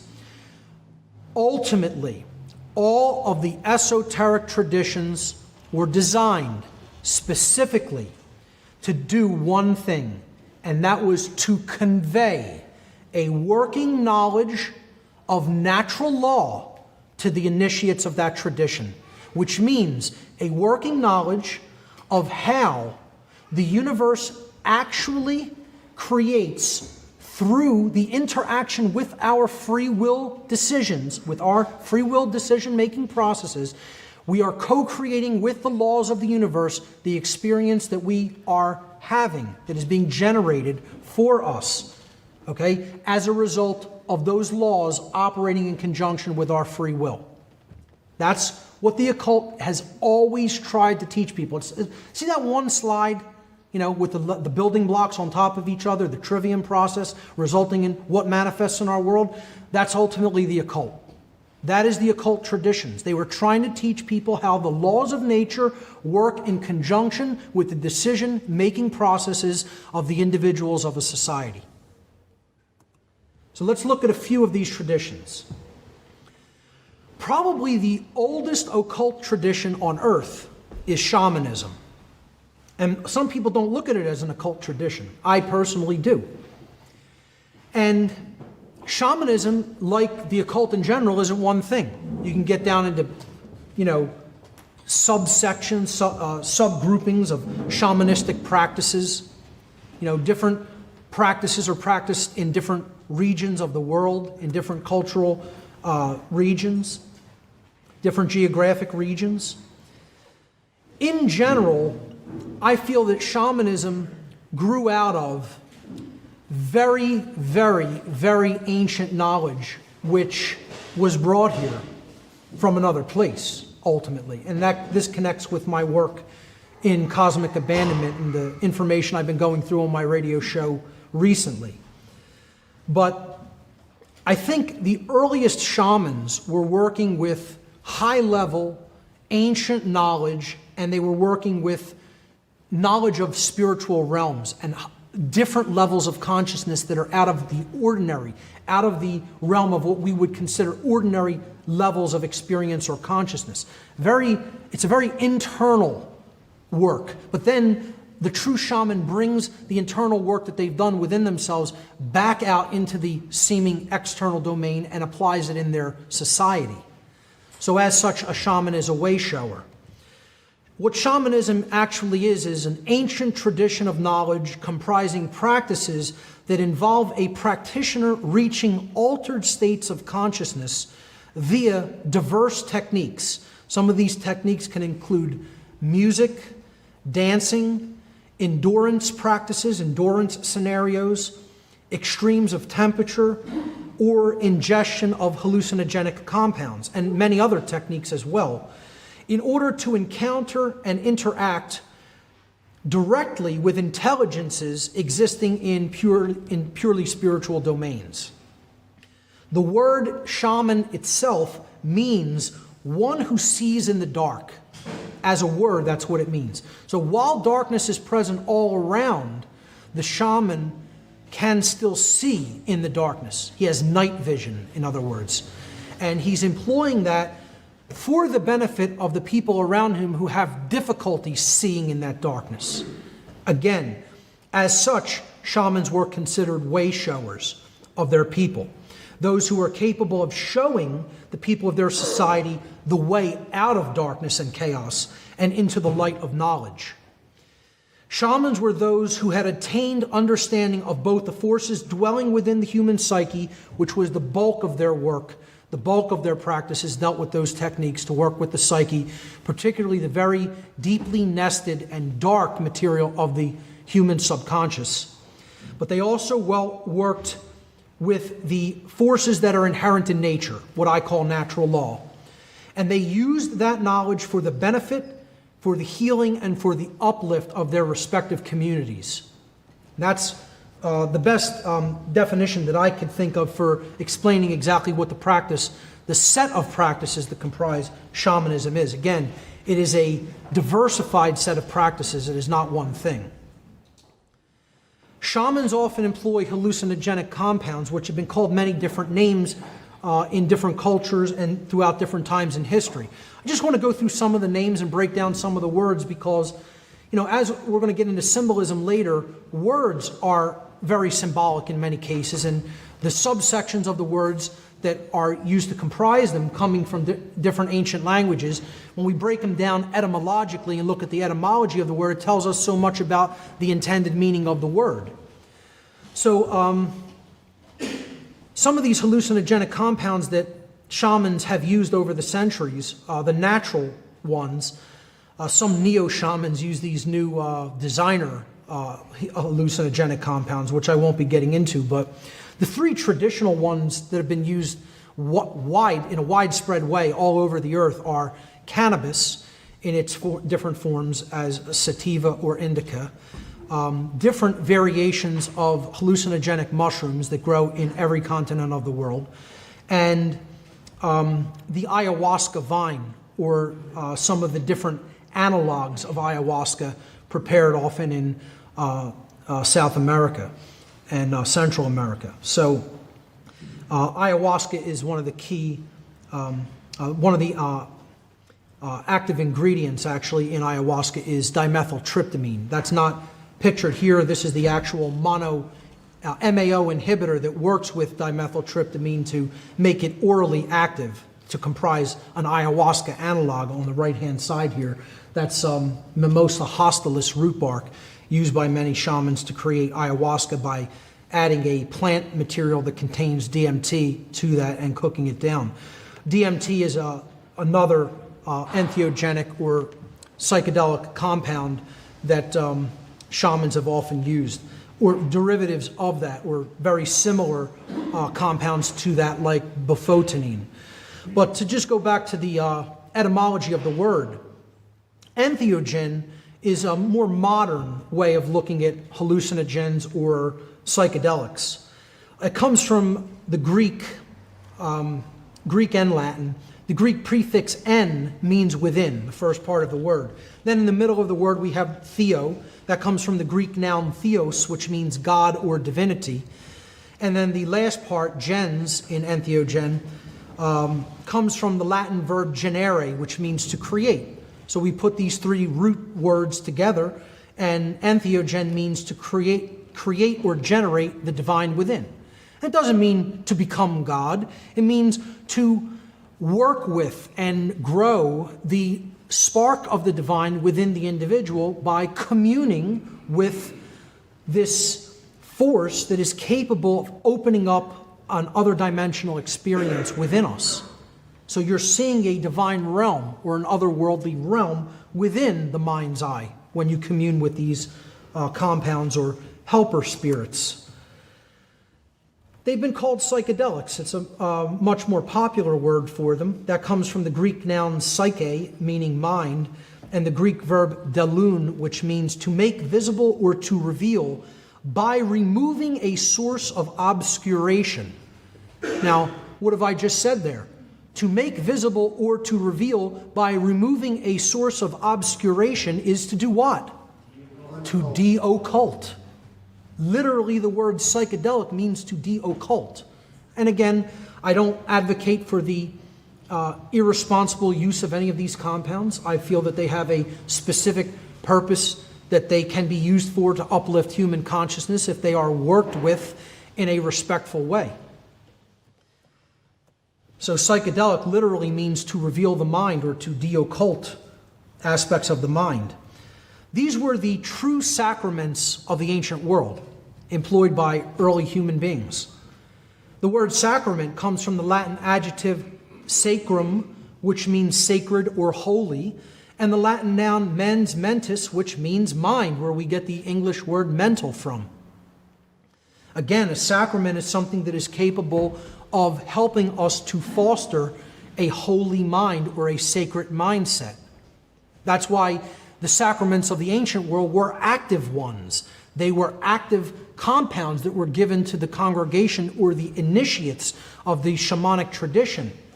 Now, in today's religion, it has become an esoteric religion, a fragmentary memory of true shamanism of the past, of the ancient world, and we now have inert sacraments that are often given to religious congregations, which don't actually provide any different or mind-altering state of consciousness. Sacraments or psychedelics or entheogens have also been referred to as communion. This is a religious term, of course, in the Christian tradition. It comes from the Latin preposition com, which means together, and the Latin verb munere, which means to build or to strengthen or to fortify or to protect. So when we look at the word tradition, etymologically, it actually means to build together. And that's what communion within a community will help you to do. It'll help you to build strength together and to come into a state of protection by understanding morality and natural law. And finally, these compounds were simply referred to, probably the best word you could refer to them as, medicines, because they're true medicines, especially cannabis. You know, and that's something people really need to do their homework about and then spread that information to a lot of other people. Cannabis is one of the most potent medicines, particularly just about for curing any chronic ailment, but particularly for healing cancer of all kinds. And this is something that has been occulted from most people's view, because pharmaceutical cartels, they want to clean up and keep people dependent on their drugs loaded with harmful effects and side effects for the duration of their natural lives. A real medicine, the word medicine comes from the Latin noun medi, which means the middle, the center, or the balance point, and the Latin noun sinus or kinus, which means ruin, destruction, or chaos. So when we put these together, what a medicine does is it brings balance to ruin. It brings balance to that which once was in ruin. Is that not what a true medicine is supposed to help us to achieve? To re-achieve a state of balance. In other words, to bring order to that which was in chaos. And ultimately, what the shaman really worked with was knowledge. Okay, that's the most important thing that can bring balance back to a society that is in ruins, or to bring order back to a society which was in chaos. Knowledge was the ultimate medicine of the shamanic culture. Which brings me to the point, and this is going to be a pretty controversial point of view that I'm going to lay out here. But if you actually look into this point, you will understand that this is the case. And many people will not advocate for this position, and I will. This is something I make no bones about advocating for. A shamanic culture was very controlling of their young. And I don't even want to use the word control. It was very strictly guiding of their young. Let's use that expression, okay? Control takes a very negative connotation, because control is often for a manipulative purpose designed to bring about the desire of the person who's doing the manipulation, okay, their own selfish will.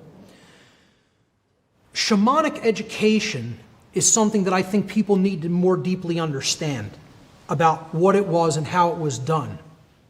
I talked about this a little bit at the end of my last seminar, and started to talk about it at the end of the last time I was in Connecticut last year in the question and answer session. Many shamanic cultures throughout time have employed a strict system of moral education, the teaching of natural law principles for their young.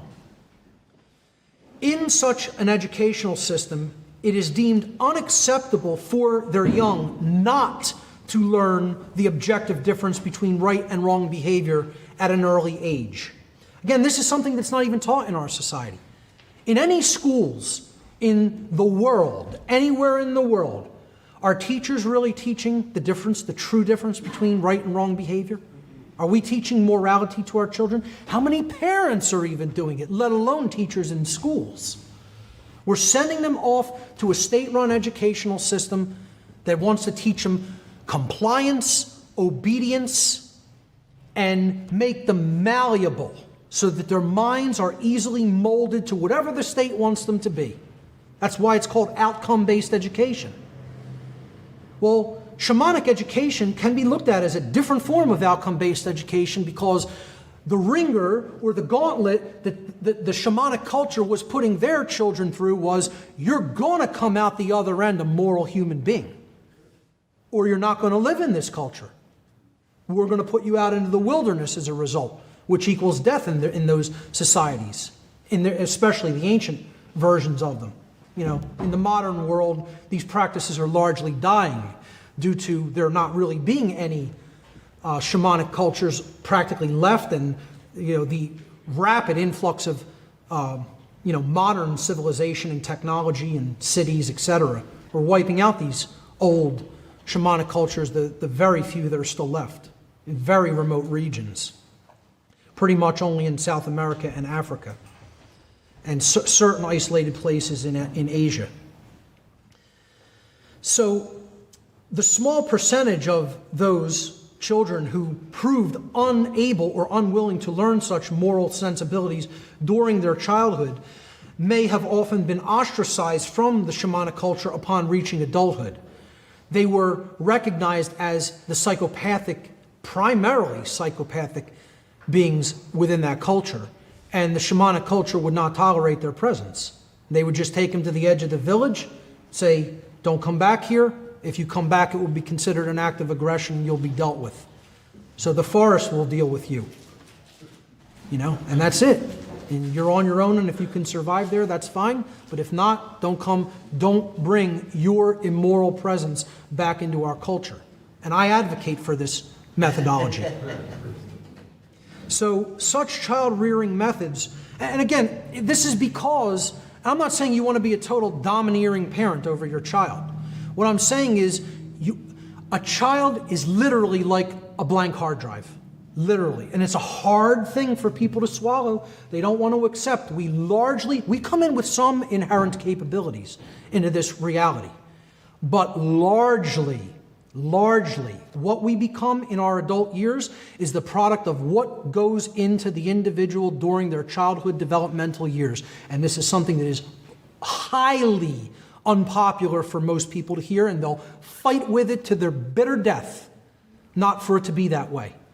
Because they don't want the responsibility of having to program the young properly, to put the software into that hard drive, to lay down the operating system, to lay down the format, to lay down the operating system, and to lay down the good software without bugs into that mind. They don't want that.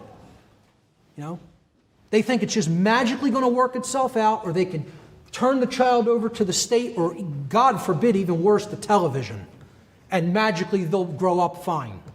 Well, it doesn't work that way, folks. And that's part of the problem of this whole society, is we largely have a society of abandoned children running around this planet that didn't have a moral upbringing by their parents. I know I didn't. That's what led me into the dark occult. I was an ignorant child, thinking I knew what was really going on in this world. And that's what pushed me right into the arms of Satanism. Because I didn't receive a moral upbringing at all. Everybody can say to an extent, our parents tried to get us to be good people. It's not good enough. Doesn't cut it. Sorry to burst your bubble. Get as offended as you want. If parents can't definitively teach objective knowledge of what is right and what is wrong to their young, there is absolutely no possibility of that child truly growing up as a true moral being. I didn't receive that information, that knowledge from my parents, my grandparents, or anybody else in my family. I received it from strangers who cared enough to either talk about that knowledge, record it in video presentations, record it in audio presentations, or write it down in books. And that's who raised me. Strangers raised me. No one in my family. And that's largely the case in most people's family. Those who do have family members who truly raise them are blessed individuals. And be thankful for those individuals in your life. What the shamanic culture, just to wrap up this slide, such child-rearing methods are one of the many reasons that shamanic cultures often display extremely low incidences of crime and mental illness compared with other cultures. They knew a simple principle. If garbage goes into a complex system like a computer, inevitably, invariably, garbage comes out of it. If you program a computer with a bad file system format, a bad operating system, bad software, you're not getting good output on the screen, on the printer, on the internet, or anywhere else the information goes out to. Not possible. You put good quality information and coding into that computer, you're going to get quality out of it. And that is largely how a human being works. I'm not saying we are computers. I always make that caveat because there's always people who say, he's getting up here and saying we're all computers. Not what I'm saying. I'm saying our fundamental thought and behavioral processes largely work like a computer, that if you put good information in to be taken in, understood, and then acted upon, then you're going to have good output through behavior. If you have bad information that you've fed that to, and that goes for bad food that you're putting into the body, bad information that you're programming in through media and through the school system, etc., you can only get garbage output on the screen of life called human behavior. And this has to be deeply understood because we're not truly educating our young at all, certainly not in a moral sense. That's shamanism in general, in a nutshell. Again, I'm only going to cursorily touch on these. That's all time allows for. The Commission tradition. Okay, this is the ancient Egyptian system of moral teachings. The ancient Egyptian system of occult practices and beliefs. The Commission people were from Egypt, which was then called Kemet, or Kem, simply Kem. You could say it was Kemet, KMT is how it's transliterated into English. Kem or Kemet means the black land. The word black in Egyptian is Kem. So the original name for Egypt was Kemet. There it is in Egyptian hieroglyphs. Kemet is derived from the word Kem, again, a shortening of Kemet. And the word Kem means black or dark in ancient Egyptian.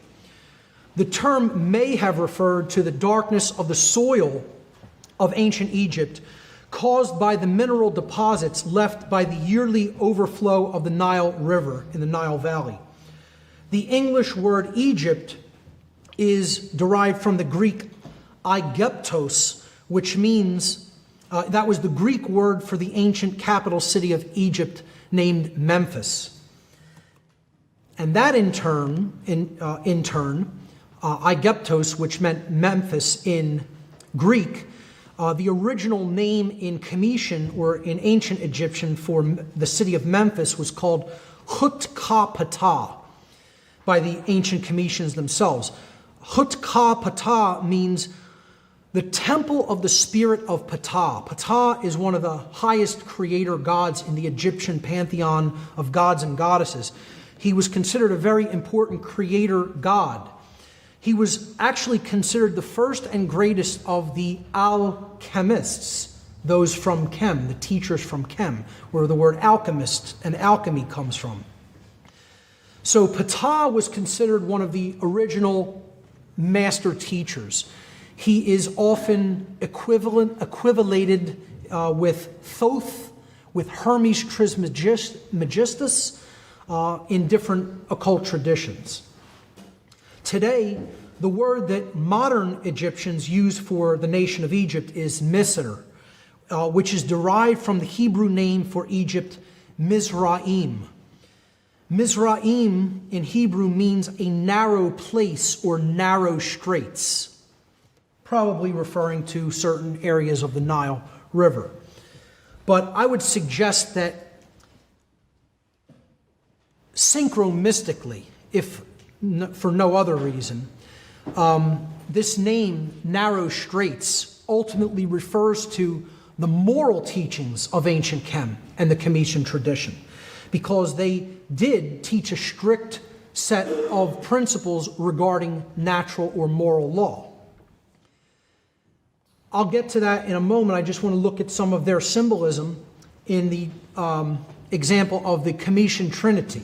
Just like Christianity, which derived its Trinity from the ancient Commission culture, the Commissions had a trinity of gods and goddesses, 2 gods and a goddess, to be exact. This was Osiris, Isis, and Horus. Osiris, depicted there in the middle with, atop the pillar, was the creator god of this trinity. He was the Father, God the Father, in other words. But what he symbolically represented in this allegorical symbolism of this trinity was the creative essence of the human being, which is the thought process, the mind. The thing that ultimately has to go to work first for anything to get created. Anything we want to create or put into manifestation has to ultimately work through the mental realm first. You want to build a computer, you want to build a podium, you want to build a home, any piece of technology, it has to exist first in the realm of mind. It has to be thought about archetypally, the need for it, its purpose. Then you have to go through the process of what you're going to do to make that happen and come into manifestation. All mental processes. So creation follows the mind, hence the mind, the thoughts, that's the father figure, the creator God. And that's what Osiris represented. Isis was the goddess figure in this trinity, depicted on the right. She was the divine mother, or in other words, the emotional aspects of the being, the spirit in which we do something, our spiritual essence, the sacred feminine essence. And then when those two things come together, our cares, our desires, our spirit, combined with our mental faculties of the mind, then what happens? We act in the world. And something is generated as a result. And this was Horus. He was the male child because he represented action, the masculine principle. And he was considered the savior figure, the one that was ultimately born to redeem the world through right action. Right action is what's ultimately going to redeem the world. And you can only take right action if you have right knowledge about the difference between right and wrong behavior. So he represented right action, that which we do with our body. It's a sacred masculine force. Very powerful if we understand the Trinity as such, that it is just different aspects of our own consciousness, thought, emotion, and action. Again, here's more Comitian allegorical symbolism through their statues. You see the god Osiris, the creator god, in the middle. And this is representative of the mind, specifically the brain physiology. You have the left brain set on Osiris's left-hand side. Whoever made this graphic, I didn't make the colors in the background, I just found this graphic like this. The person probably already had a very good understanding that this represented the brain because they actually depicted the frequencies that often represent the left and right brain. Red usually represents the left brain tendencies or capabilities, and blue is usually symbolic of the right brain, the intuitive and creative capacities. So if you put yourself as Osiris in this image on this statue, set the dark god of the dualistic light, the dualistic sun aspect. Okay, he was the dark sun. He was the setting sun. That's why his name is Set. The word sunset comes from Set. Okay, so Horus was the rising sun, the solar disk that was coming up into power on the eastern horizon, and as such, he represents the positive aspects of light, or the nurturing aspects of light. Okay, light coming into our presence and operating through the creative mind, operating through the right mind, through the compassionate and nurturing qualities, the sacred feminine, in other words.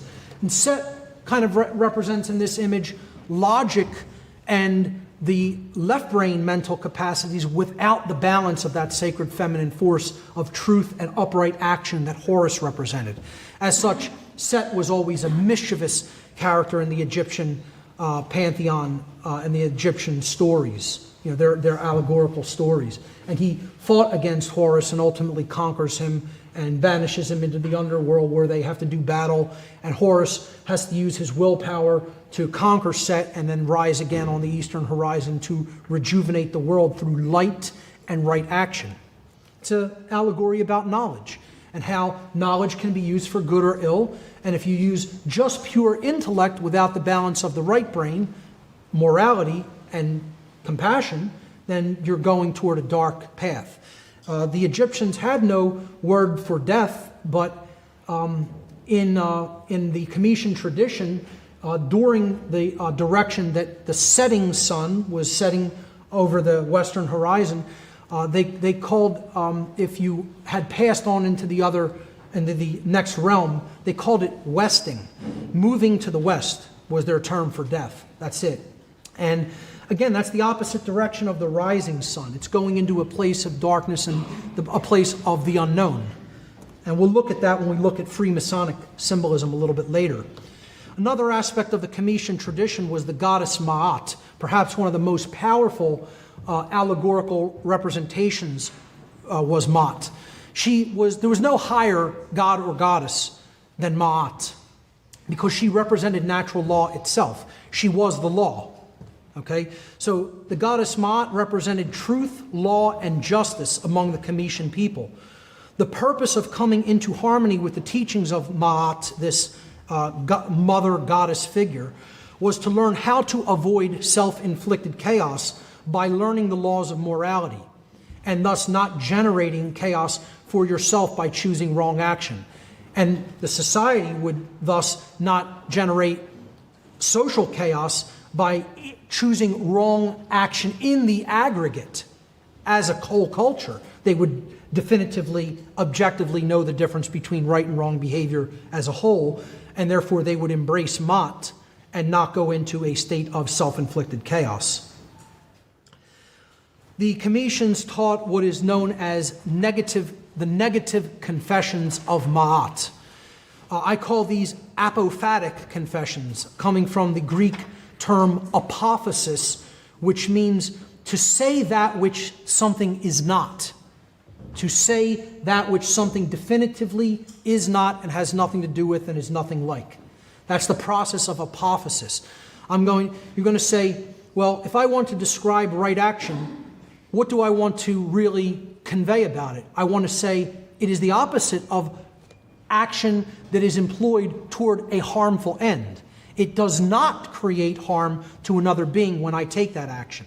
That's an apophatic definition of what a right is. Okay? So there was a whole laundry list of apophatic confessions, or in other words, things that you had to say in the afterlife realm to this goddess when you went into the realm of judgment upon dying, that you did not do. She didn't want to know what your works were. She wanted to know what your works were not. So she wanted to look at, here's all the harmful things you could do in a life. I won't read them all. It's a whole, huge, again, list of things. But she wanted to know, did you not engage in these things? And if you did not engage in these things, then I can say you truly were a good being. You truly understood the difference between right and wrong because you didn't do any of these wrong behaviors. Okay, this is what people want to make constant justifications for, and say, oh, we don't need to know the real definitive difference between right and wrong. We could just listen to somebody else or, do what they're telling us to do and take it on faith. To really know natural law is to know what actions we do not have a right to do because taking them is harming another being or their property, their rightful property.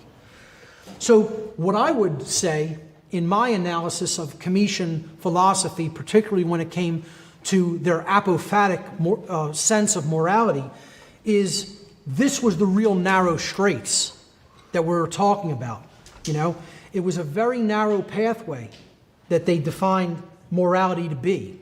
And in the story, in the allegorical story of the afterlife, when you went into the hall or chamber of Ma'at, the god Anubis would take the initiate or the dead being's heart, and they would weigh it on Ma'at's scale. And this represented, did they have a light heart? Did they truly understand the difference between right and wrong? Did they try to live that way all the time? Did they not make excuses and justifications? And she would put this feather depicted in her headband there, a blue feather on the other end of the scale. And if the heart outweighed the feather, that meant that the person really did not have a true understanding of morality, and their soul would kind of be recycled and have to go back and learn more spiritual lessons in another life. And if it did weigh either the same or, not outweigh the feather, then the allegorical story was that the being had become a being of light through their knowledge of the difference between right and wrong. And allegorically, the Kameshans taught that then that being would be able to go to a different star system or actually become a star and shine their light to other civilizations. A very beautiful symbolic allegory dealing with morality, specifically an apophatic variant of moral teachings. One other piece of symbolism that I used as the cover image for this seminar was the Great Sphinx of Egypt, who I call the guardian of the mysteries, and many other occultists have referred to as the guardian of the mysteries. Again, some people think that this was originally the image of the original alchemist Ptah, possibly having changed over the years, the visage possibly being weathered away by different natural forces, particularly water. A lot of revisionist Egyptologists and revisionist historians have clearly demonstrated that there were deluges and floodwaters in that part of the world over 10,000 years ago, 11,000 years ago, and the Sphinx's weathering is clearly water-derived. But it looks like the face has been redone on the Sphinx to represent a modern zodiacal reference of Leo combined with Virgo, the feminine visage of this great Sphinx. Also, you could look at that as representing the feminine aspect of natural law. So really what we're looking at here is a zodiac in stone representing the rising of the sun during the spring equinox at approximately 12,000 or so years ago. Let's look at the tradition of alchemy, the occult tradition known as alchemy. Again, this came out of the Egyptian tradition. So it's going to have a lot of similar teachings regarding morality. And ultimately, that's what, again, to reemphasize, it's what all these traditions were about, teaching morality to their adherents, teaching the difference between right and wrong, and teaching how natural law operates so we could transform from a being that is in ignorance of that knowledge to a being that is actually enlightened to that knowledge and then could practically put that knowledge into work in real life. So, I call this section Alchemy Out of Darkness and Into Light. Alchemy literally means from chem. Al is a prefix that means from or related to or out of. And then chem, of course, meant black in ancient Egyptian and was often the name used for Egypt. So it was from darkness, out of darkness. Alchemy is an occult tradition taught through allegories.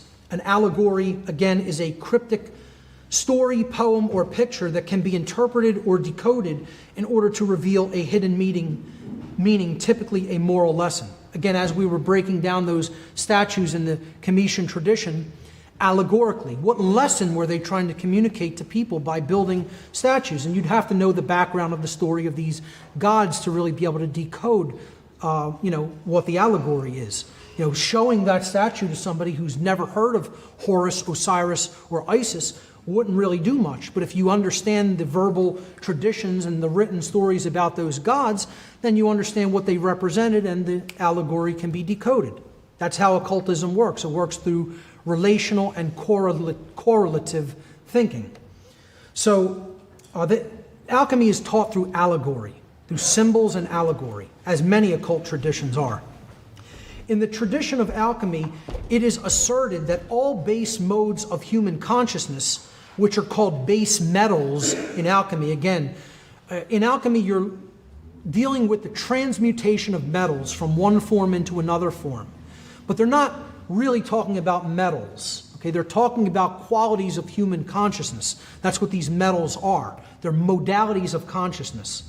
So it's taught that the base modalities of human consciousness, or base metals, are actually imperfections of pure consciousness, or what the alchemists symbolically called gold consciousness. And that all metals are ordained by nature to become the perfect, quote, gold of the sun, or in other words, enlightened consciousness or enlightened beings. The alchemist then seeks to remove from his or her thoughts, emotions, and actions their disorderly imperfections or base characteristics in order to bring them to their true state of natural order, in other words, harmony with natural law, and to transmute them into, quote, alchemical gold, which again represented the purification of mind, body, and spirit. Now notice this is again an apophatic tradition. It works through a negative pathway. You're starting with something and you are breaking it down and removing the impurities. You're not adding something to it, you're taking away something that is already there. And this is representative of we are polluted with so much bad information, with bad programming, with beliefs that don't serve who we really are, with beliefs that don't give us an accurate understanding about how nature and the laws of consciousness work. So we need to get rid of those impurities, to take them away from ourselves, to break them down and to decalcify that which has become rigid and hardened. And it's like ossified like bone. And that's what the hardened ego is like. And it's to break that down and to carry it away, to dissolve it and remove those impurities. Some of the symbols in the symbolic tradition of allegory, very simple, basic, rudimentary ones. There's so many of them, you can get lost in them all. But there were elemental forces that the alchemists wanted to convey information about and basically define. And they had a symbol for them, and then they interpreted that allegorically. And here's some basic ones. The symbol of earth, an inverted equilateral triangle with a line going through about the 2/3 point if you take the measure from the base to the apex. The symbol of earth represented inherent characteristics of the being, their talents and resources that they may have developed or that they had a proclivity to or an inclination toward. Perhaps something that was inherent, that they maybe came in with a tendency for. So air represented the intellect, and that is the pure intellect, meaning the left brain modality, our ability to compute, our ability to define things logically, our ability to break things down, analyze, etc.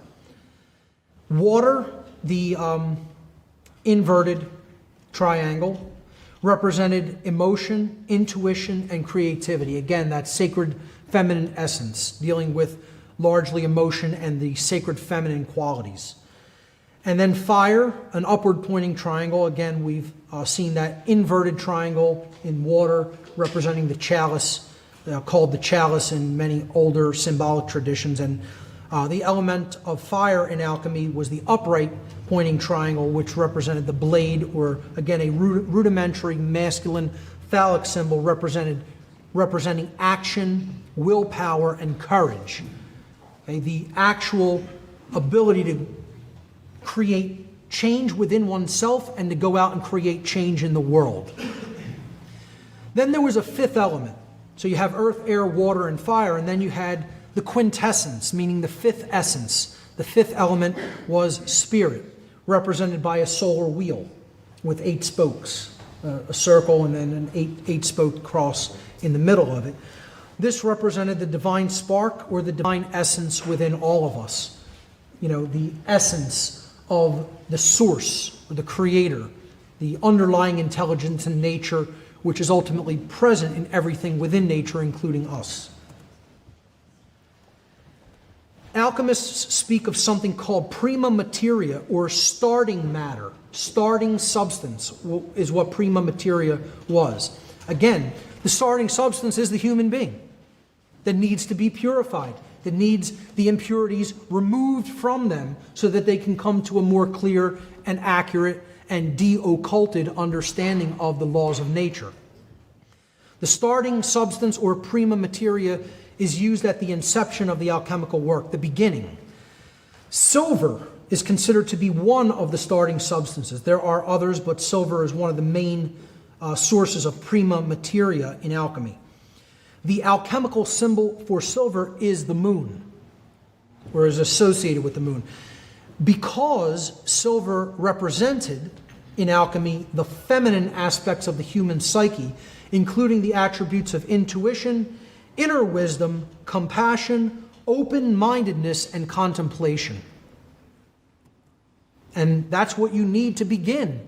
You need that sense of open-mindedness, of desire, of willing to learn, willing to open yourself up and receive. Okay, the truth is always out there, but we have to be open to receive it. That's a feminine quality. It's absolutely essential and central to the tradition of Kabbalah, which we're going to talk about momentarily, which means reception. So alchemists also referred to an all-important agent which is necessary for the transmutation of, quote, base metals into, quote, gold, or in other words, base modes of consciousness into higher forms of consciousness. This agent has been referred to as the elixir of life, the philosophical powder, and the quintessence. But by far, the most well-known name for this agent of transformation was the philosopher's stone. The philosopher's stone represented man himself at the beginning of the process of self-mastery. It also represented the universal spark, the divine spark or divine essence, which is present in everything that has been created, and thus also in the alchemist himself. The great work of alchemical transmutation is accomplished in 3 phases, which I'm going to cover briefly here. These 3 phases of transformation in alchemy are all explained allegorically. The first phase was called nigredo. Nigredo means blackening in Latin. This is a state of putrefaction, of breaking something down, corruption, dissolution, individuation, descent into matter, descent into the undifferentiated and into chaos. It represents the soul's descent into the material plane and the suffering experienced in the physical world. Alchemists often represented the soul at this stage as the element of salt, because salt is crystallized, it's hardened, it's fixed, just like an ego that is resistant to change. And I would suggest this is the state the world is in. We are in the state of nigredo, of blackening, of corruption, of putrefaction. And believe me, the vast majority of the people on this world are the salt. And I don't mean salt of the earth in the good way. They're crystallized, they're hardened, they're resistant to change, and they need to be dissolved and broken down mentally, emotionally, spiritually. The second phase of alchemical transformation is albedo, which means whitening. Albedo represents the process of spiritual purification, the burning out of impurities from the salt or hardened ego. The salt in this step is reduced into quicksilver or mercury, which represents fluidity and the process of rapid mental, emotional, and spiritual change, and the strengthening of the sacred feminine essence, leading to the engagement of the imagination. The only substance, the only essence from which the elixir of life or the awakened or enlightened mind can then be made. This is why the dark occult want to stamp out the human imagination, because they don't want the process of transformation to happen in our species. You know, this step is about when people start to learn the truth and are accepting of it.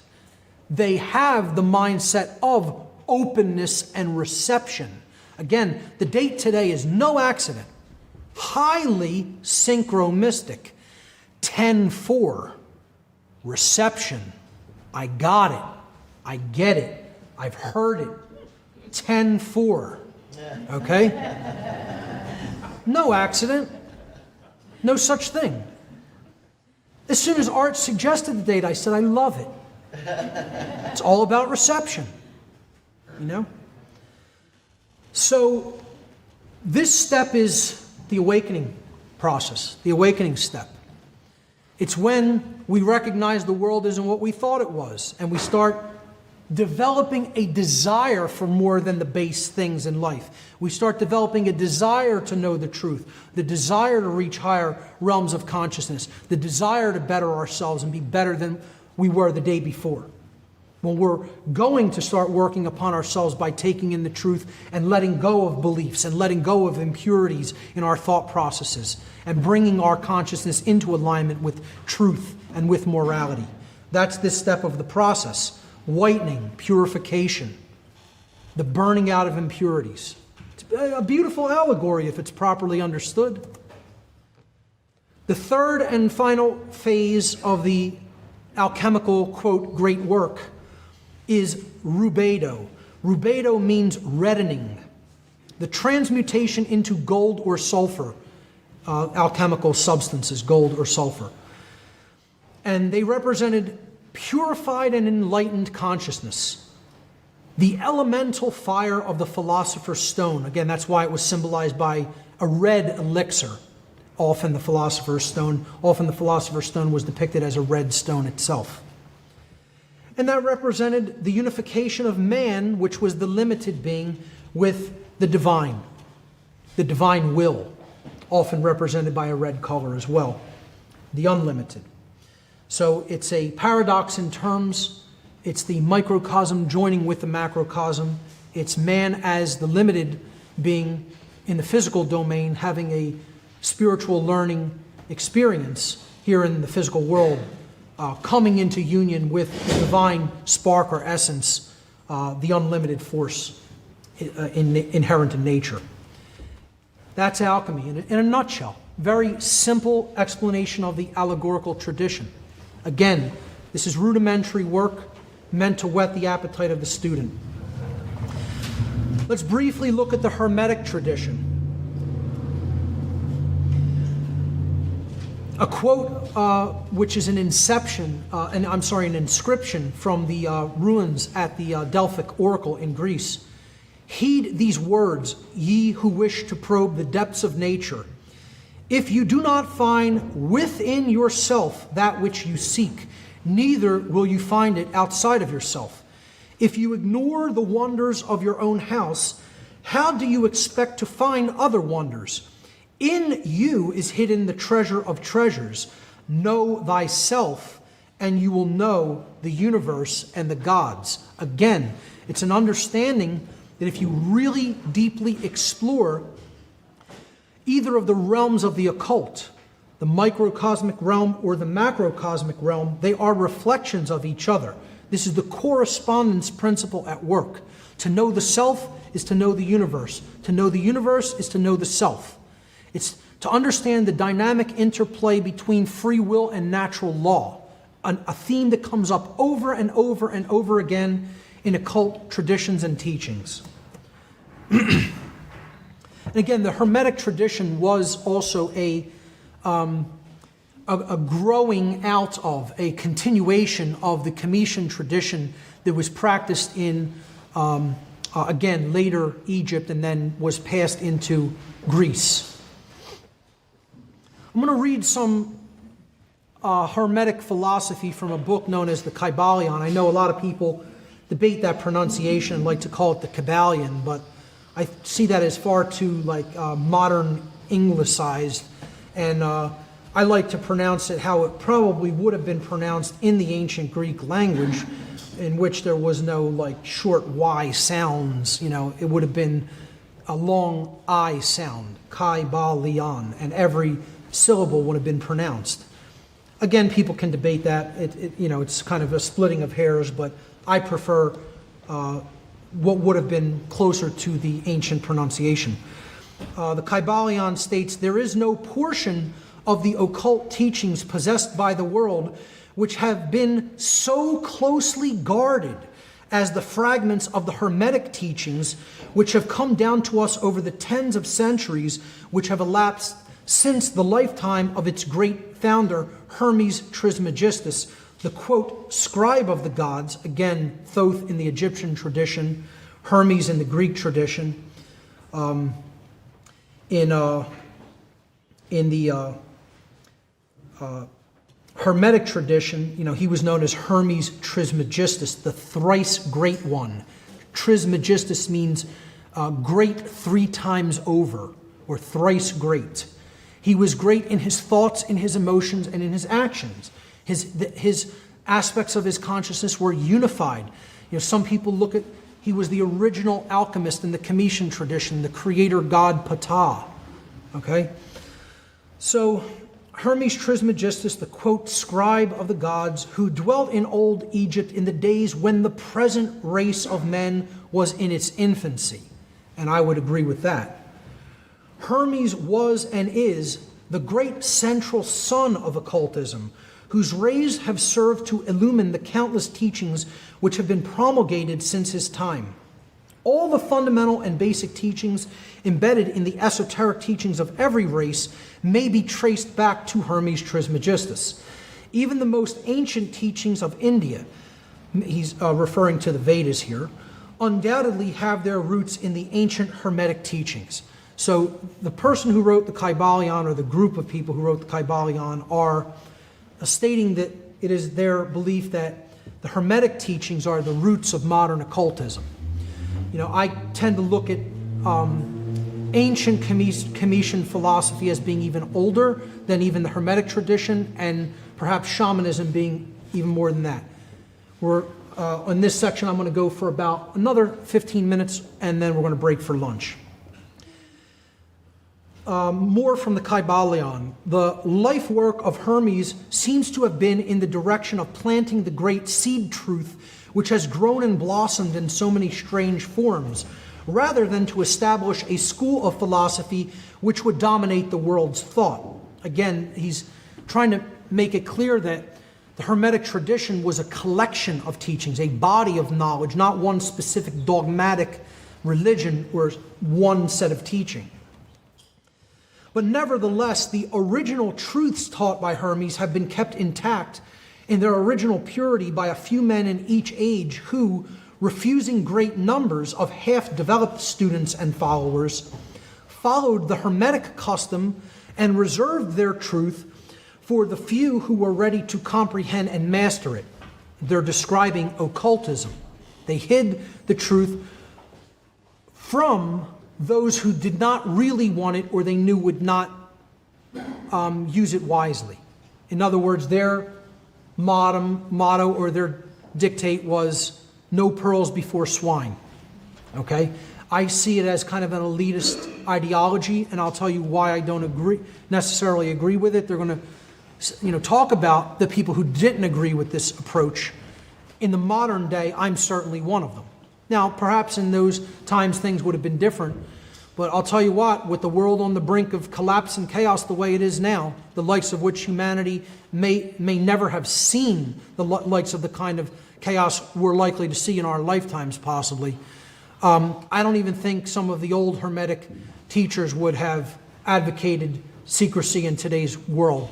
They would have advocated taking this knowledge and propagating it as widely and as freely as possible. At least I hope so. I hope they would have taken that position. But that's the position I take anyway. They followed the Hermetic custom and reserved their truth for the few who were ready to comprehend and master it. From lip to ear, the truth has been handed down among the few. There have always been a few initiates in each generation in the various lands of the earth who kept alive the sacred flame of the Hermetic teachings, and such have always been willing to use their lamps to relight the lesser lamps of the outside world, when the light of truth grew dim and became clouded by reason of neglect, and when the wicks became clogged with foreign matter.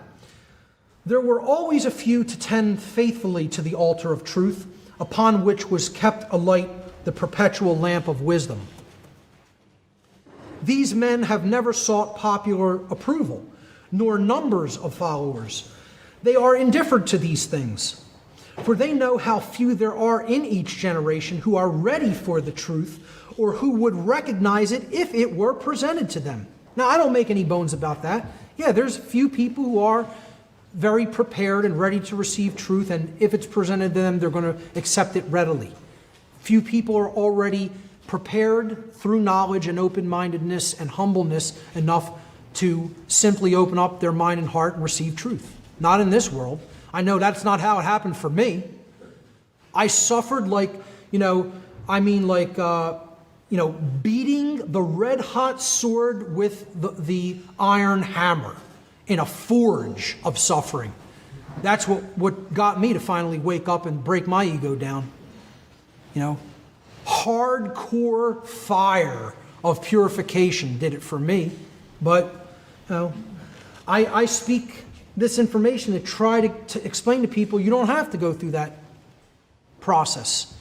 If you will listen to wisdom and truth, then you don't have to go through that deep level of suffering. But most people seem to want it. To go back to this quote, these teachers reserved the, quote, strong meat for men, while others furnished the, quote, milk for babes. They reserve their pearls of wisdom for the few elect who recognize their value and who wear them in their crowns instead of casting them before the materialistic, vulgar swine who would trample those teachings in the mud and mix them with their disgusting mental food. But still these men have never forgotten or overlooked the original teachings of Hermes regarding the passing on of the words of truth to those ready to receive it. Their customary attitude has always been strictly in accordance with the other Hermetic aphorism, quote, the lips of wisdom are closed except to the ears of understanding. Now, people could say, well, I have stated in the past, I'm putting out my work for the people who are ready to become teachers themselves, and they are ready to receive it. I've made no bones about the fact I can't make anybody take this information if they don't want to hear it, or if they're not interested. If that desire, that I symbolically represent by this orange color throughout this presentation, that sacred desire force that operates to take the person up out of the base instincts and just living, for this see the world, what you see is what you get type thing, never penetrating the surface, never looking any deeper, never going into the deeper realms of the human subconscious and the human mind, then I can't make them look at that. There's no way to make somebody do that work because that's internal work that has to be done upon themselves. I can only act as an assistant to that process of transformation through providing some information and some support. But I don't agree with this elitist attitude of don't put the information out there because these people don't want to hear it, which seems to be the spirit in which this is said. Okay, I take the approach again of egalitarian aspect or egalitarian mentality on two fronts. One, when it comes to all of our natural rights, we are equal under that law, under that natural law. And two, I believe in egalitarianism when it comes to information being presented, information which we need, vital information which we need to make truly informed decisions in life. That information should be provided freely and openly. So I don't agree with this Hermetist's attitude of don't cast pearls before swine. I'm going to speak information to everybody. Who's ready to take it will take it, and that will be their karmic choice and consequence. And who ignores it will do so at their own peril. There are those who have criticized this attitude of the Hermetists and who have claimed that they did not manifest the proper spirit in their policy of seclusion and reticence, and I would be one of those, and still am. Regardless of the statement that comes after it, I still say I criticize that attitude and spirit. But a moment's glance back over the pages of history will show the wisdom of the, quote, masters who knew the folly of attempting to teach the world that which it was neither ready or willing to receive. I don't think we have a choice now, folks. We're on the precipice of ruin, and it needs to be taught now regardless of who wants to hear it or receive it. At least all we can do is put it out there. Again, it's someone else's karma, it's humanity's karma, whether they will receive it or not. The Hermetists have never sought to be martyrs and have instead sat silently aside with a pitying smile on their closed lips while the, quote, heathen raged noisily about them in their customary amusement of putting to death and torture the honest but misguided enthusiast who imagined that they could force upon a race of barbarians the truth capable of being understood only by the elect who had advanced along the path. Okay, I think you can hear the kind of elitist attitude or spirit embedded in this, but I do also understand what they're saying. At certain times in history, you would have been tortured for presenting some of these truths about the reality of our world. And so then some Hermeticists took this approach of just keep your mouth closed and let the people who don't want to receive this suffer. Again, I personally do criticize that attitude, particularly in the world today. Maybe if more people would have stepped up, taught this to more people, and they would have gained the courage to teach it to a wider audience, we wouldn't have gone down the path we did as a species, namely into slavery. Another big aspect of the Hermetic principles, again taught in this great little book, the Kybalion, which I highly recommend everybody to read, about the Hermetic philosophy of ancient Egypt and Greece. What time do we have? How much time do we have? 7 minutes. About 7 minutes? Okay, thank you. The Hermeticists taught 7 basic overarching operating principles in nature. The principle of mentalism, which essentially, I've already covered that. It states anything that is going to be manifested in reality must first exist in the realm of mind.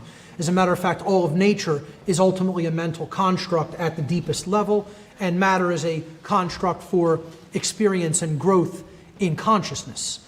As such, is solidity, is matter truly physically real? It is a quantum fluctuation in the vacuum. It's a holographic quantum experience that is necessary for growth and development of consciousness. So, that doesn't mean I go into the full right brain imbalance mode that many New Agers and religionists take, that this is all an inferior realm matter is, and we shouldn't try to act and create any real world change here. No, that's not a state of balance, that's right brain imbalance. Balance means you have your head in the cosmos, meaning you are at a higher level of consciousness in how you're operating, and you understand that matter may be a constructural thing to provide learning for the soul, but you have your feet firmly planted on the ground, anchored in the real world, taking real world action to better yourself and to help better others. So that's the principle of mentalism. Correspondence is the aphorism of as above, so below, or as within, so without. The microcosm reflects the macrocosm, and the macrocosm reflects the microcosm.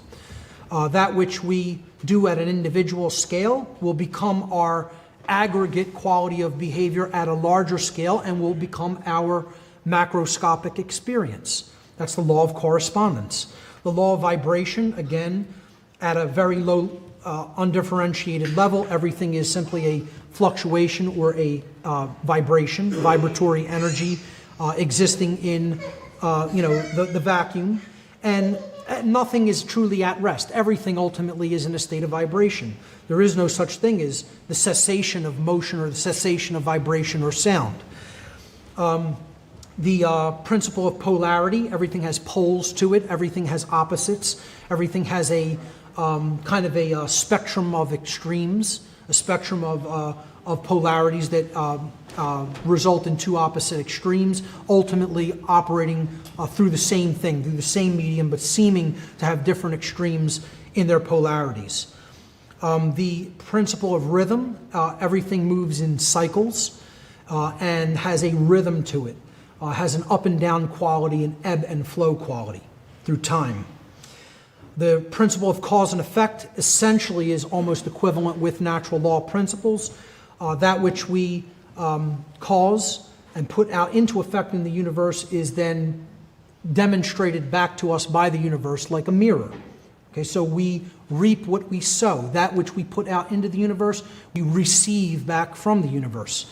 There is no effects that manifest without causal factors that precede them.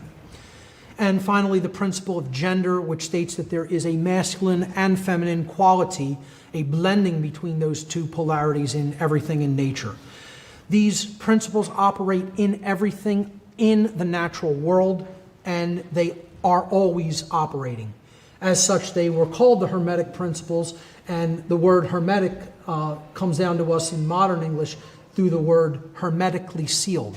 It means that it's fixed, it's operating inherently in nature, and nothing we do is going to change those principles at work in nature. All we can do is align our consciousness to them by understanding that they do exist, that they are operating in nature, and then we can learn to live in harmony with them and not create self-inflicted suffering, just like the physical laws of dynamics. They are fixed, they are set in stone. While you are on Earth, you are operating in a 1G gravitational field. If you step off of a large building, gravity will have an effect upon the mass of your body and you will go splat. That's a fixed law, and all you can really do is understand it. It doesn't matter if you like it or not, but you can understand it and therefore align your behavior not to do such a stupid thing by walking off a building in a 1G field, okay? So the laws of nature expressed by the Hermetic tradition are set in stone and hermetically sealed. And this tradition does a really good job of explaining the underlying principles of natural law. I think we'll leave it there for this morning session. And in the second session, we will meet at exactly 2 p.m. Please come back a little bit before then. Like if you could be back around 5:02, that would be great. So you could take your seats and get ready. I'm going to start exactly at 2 p.m. Thank you.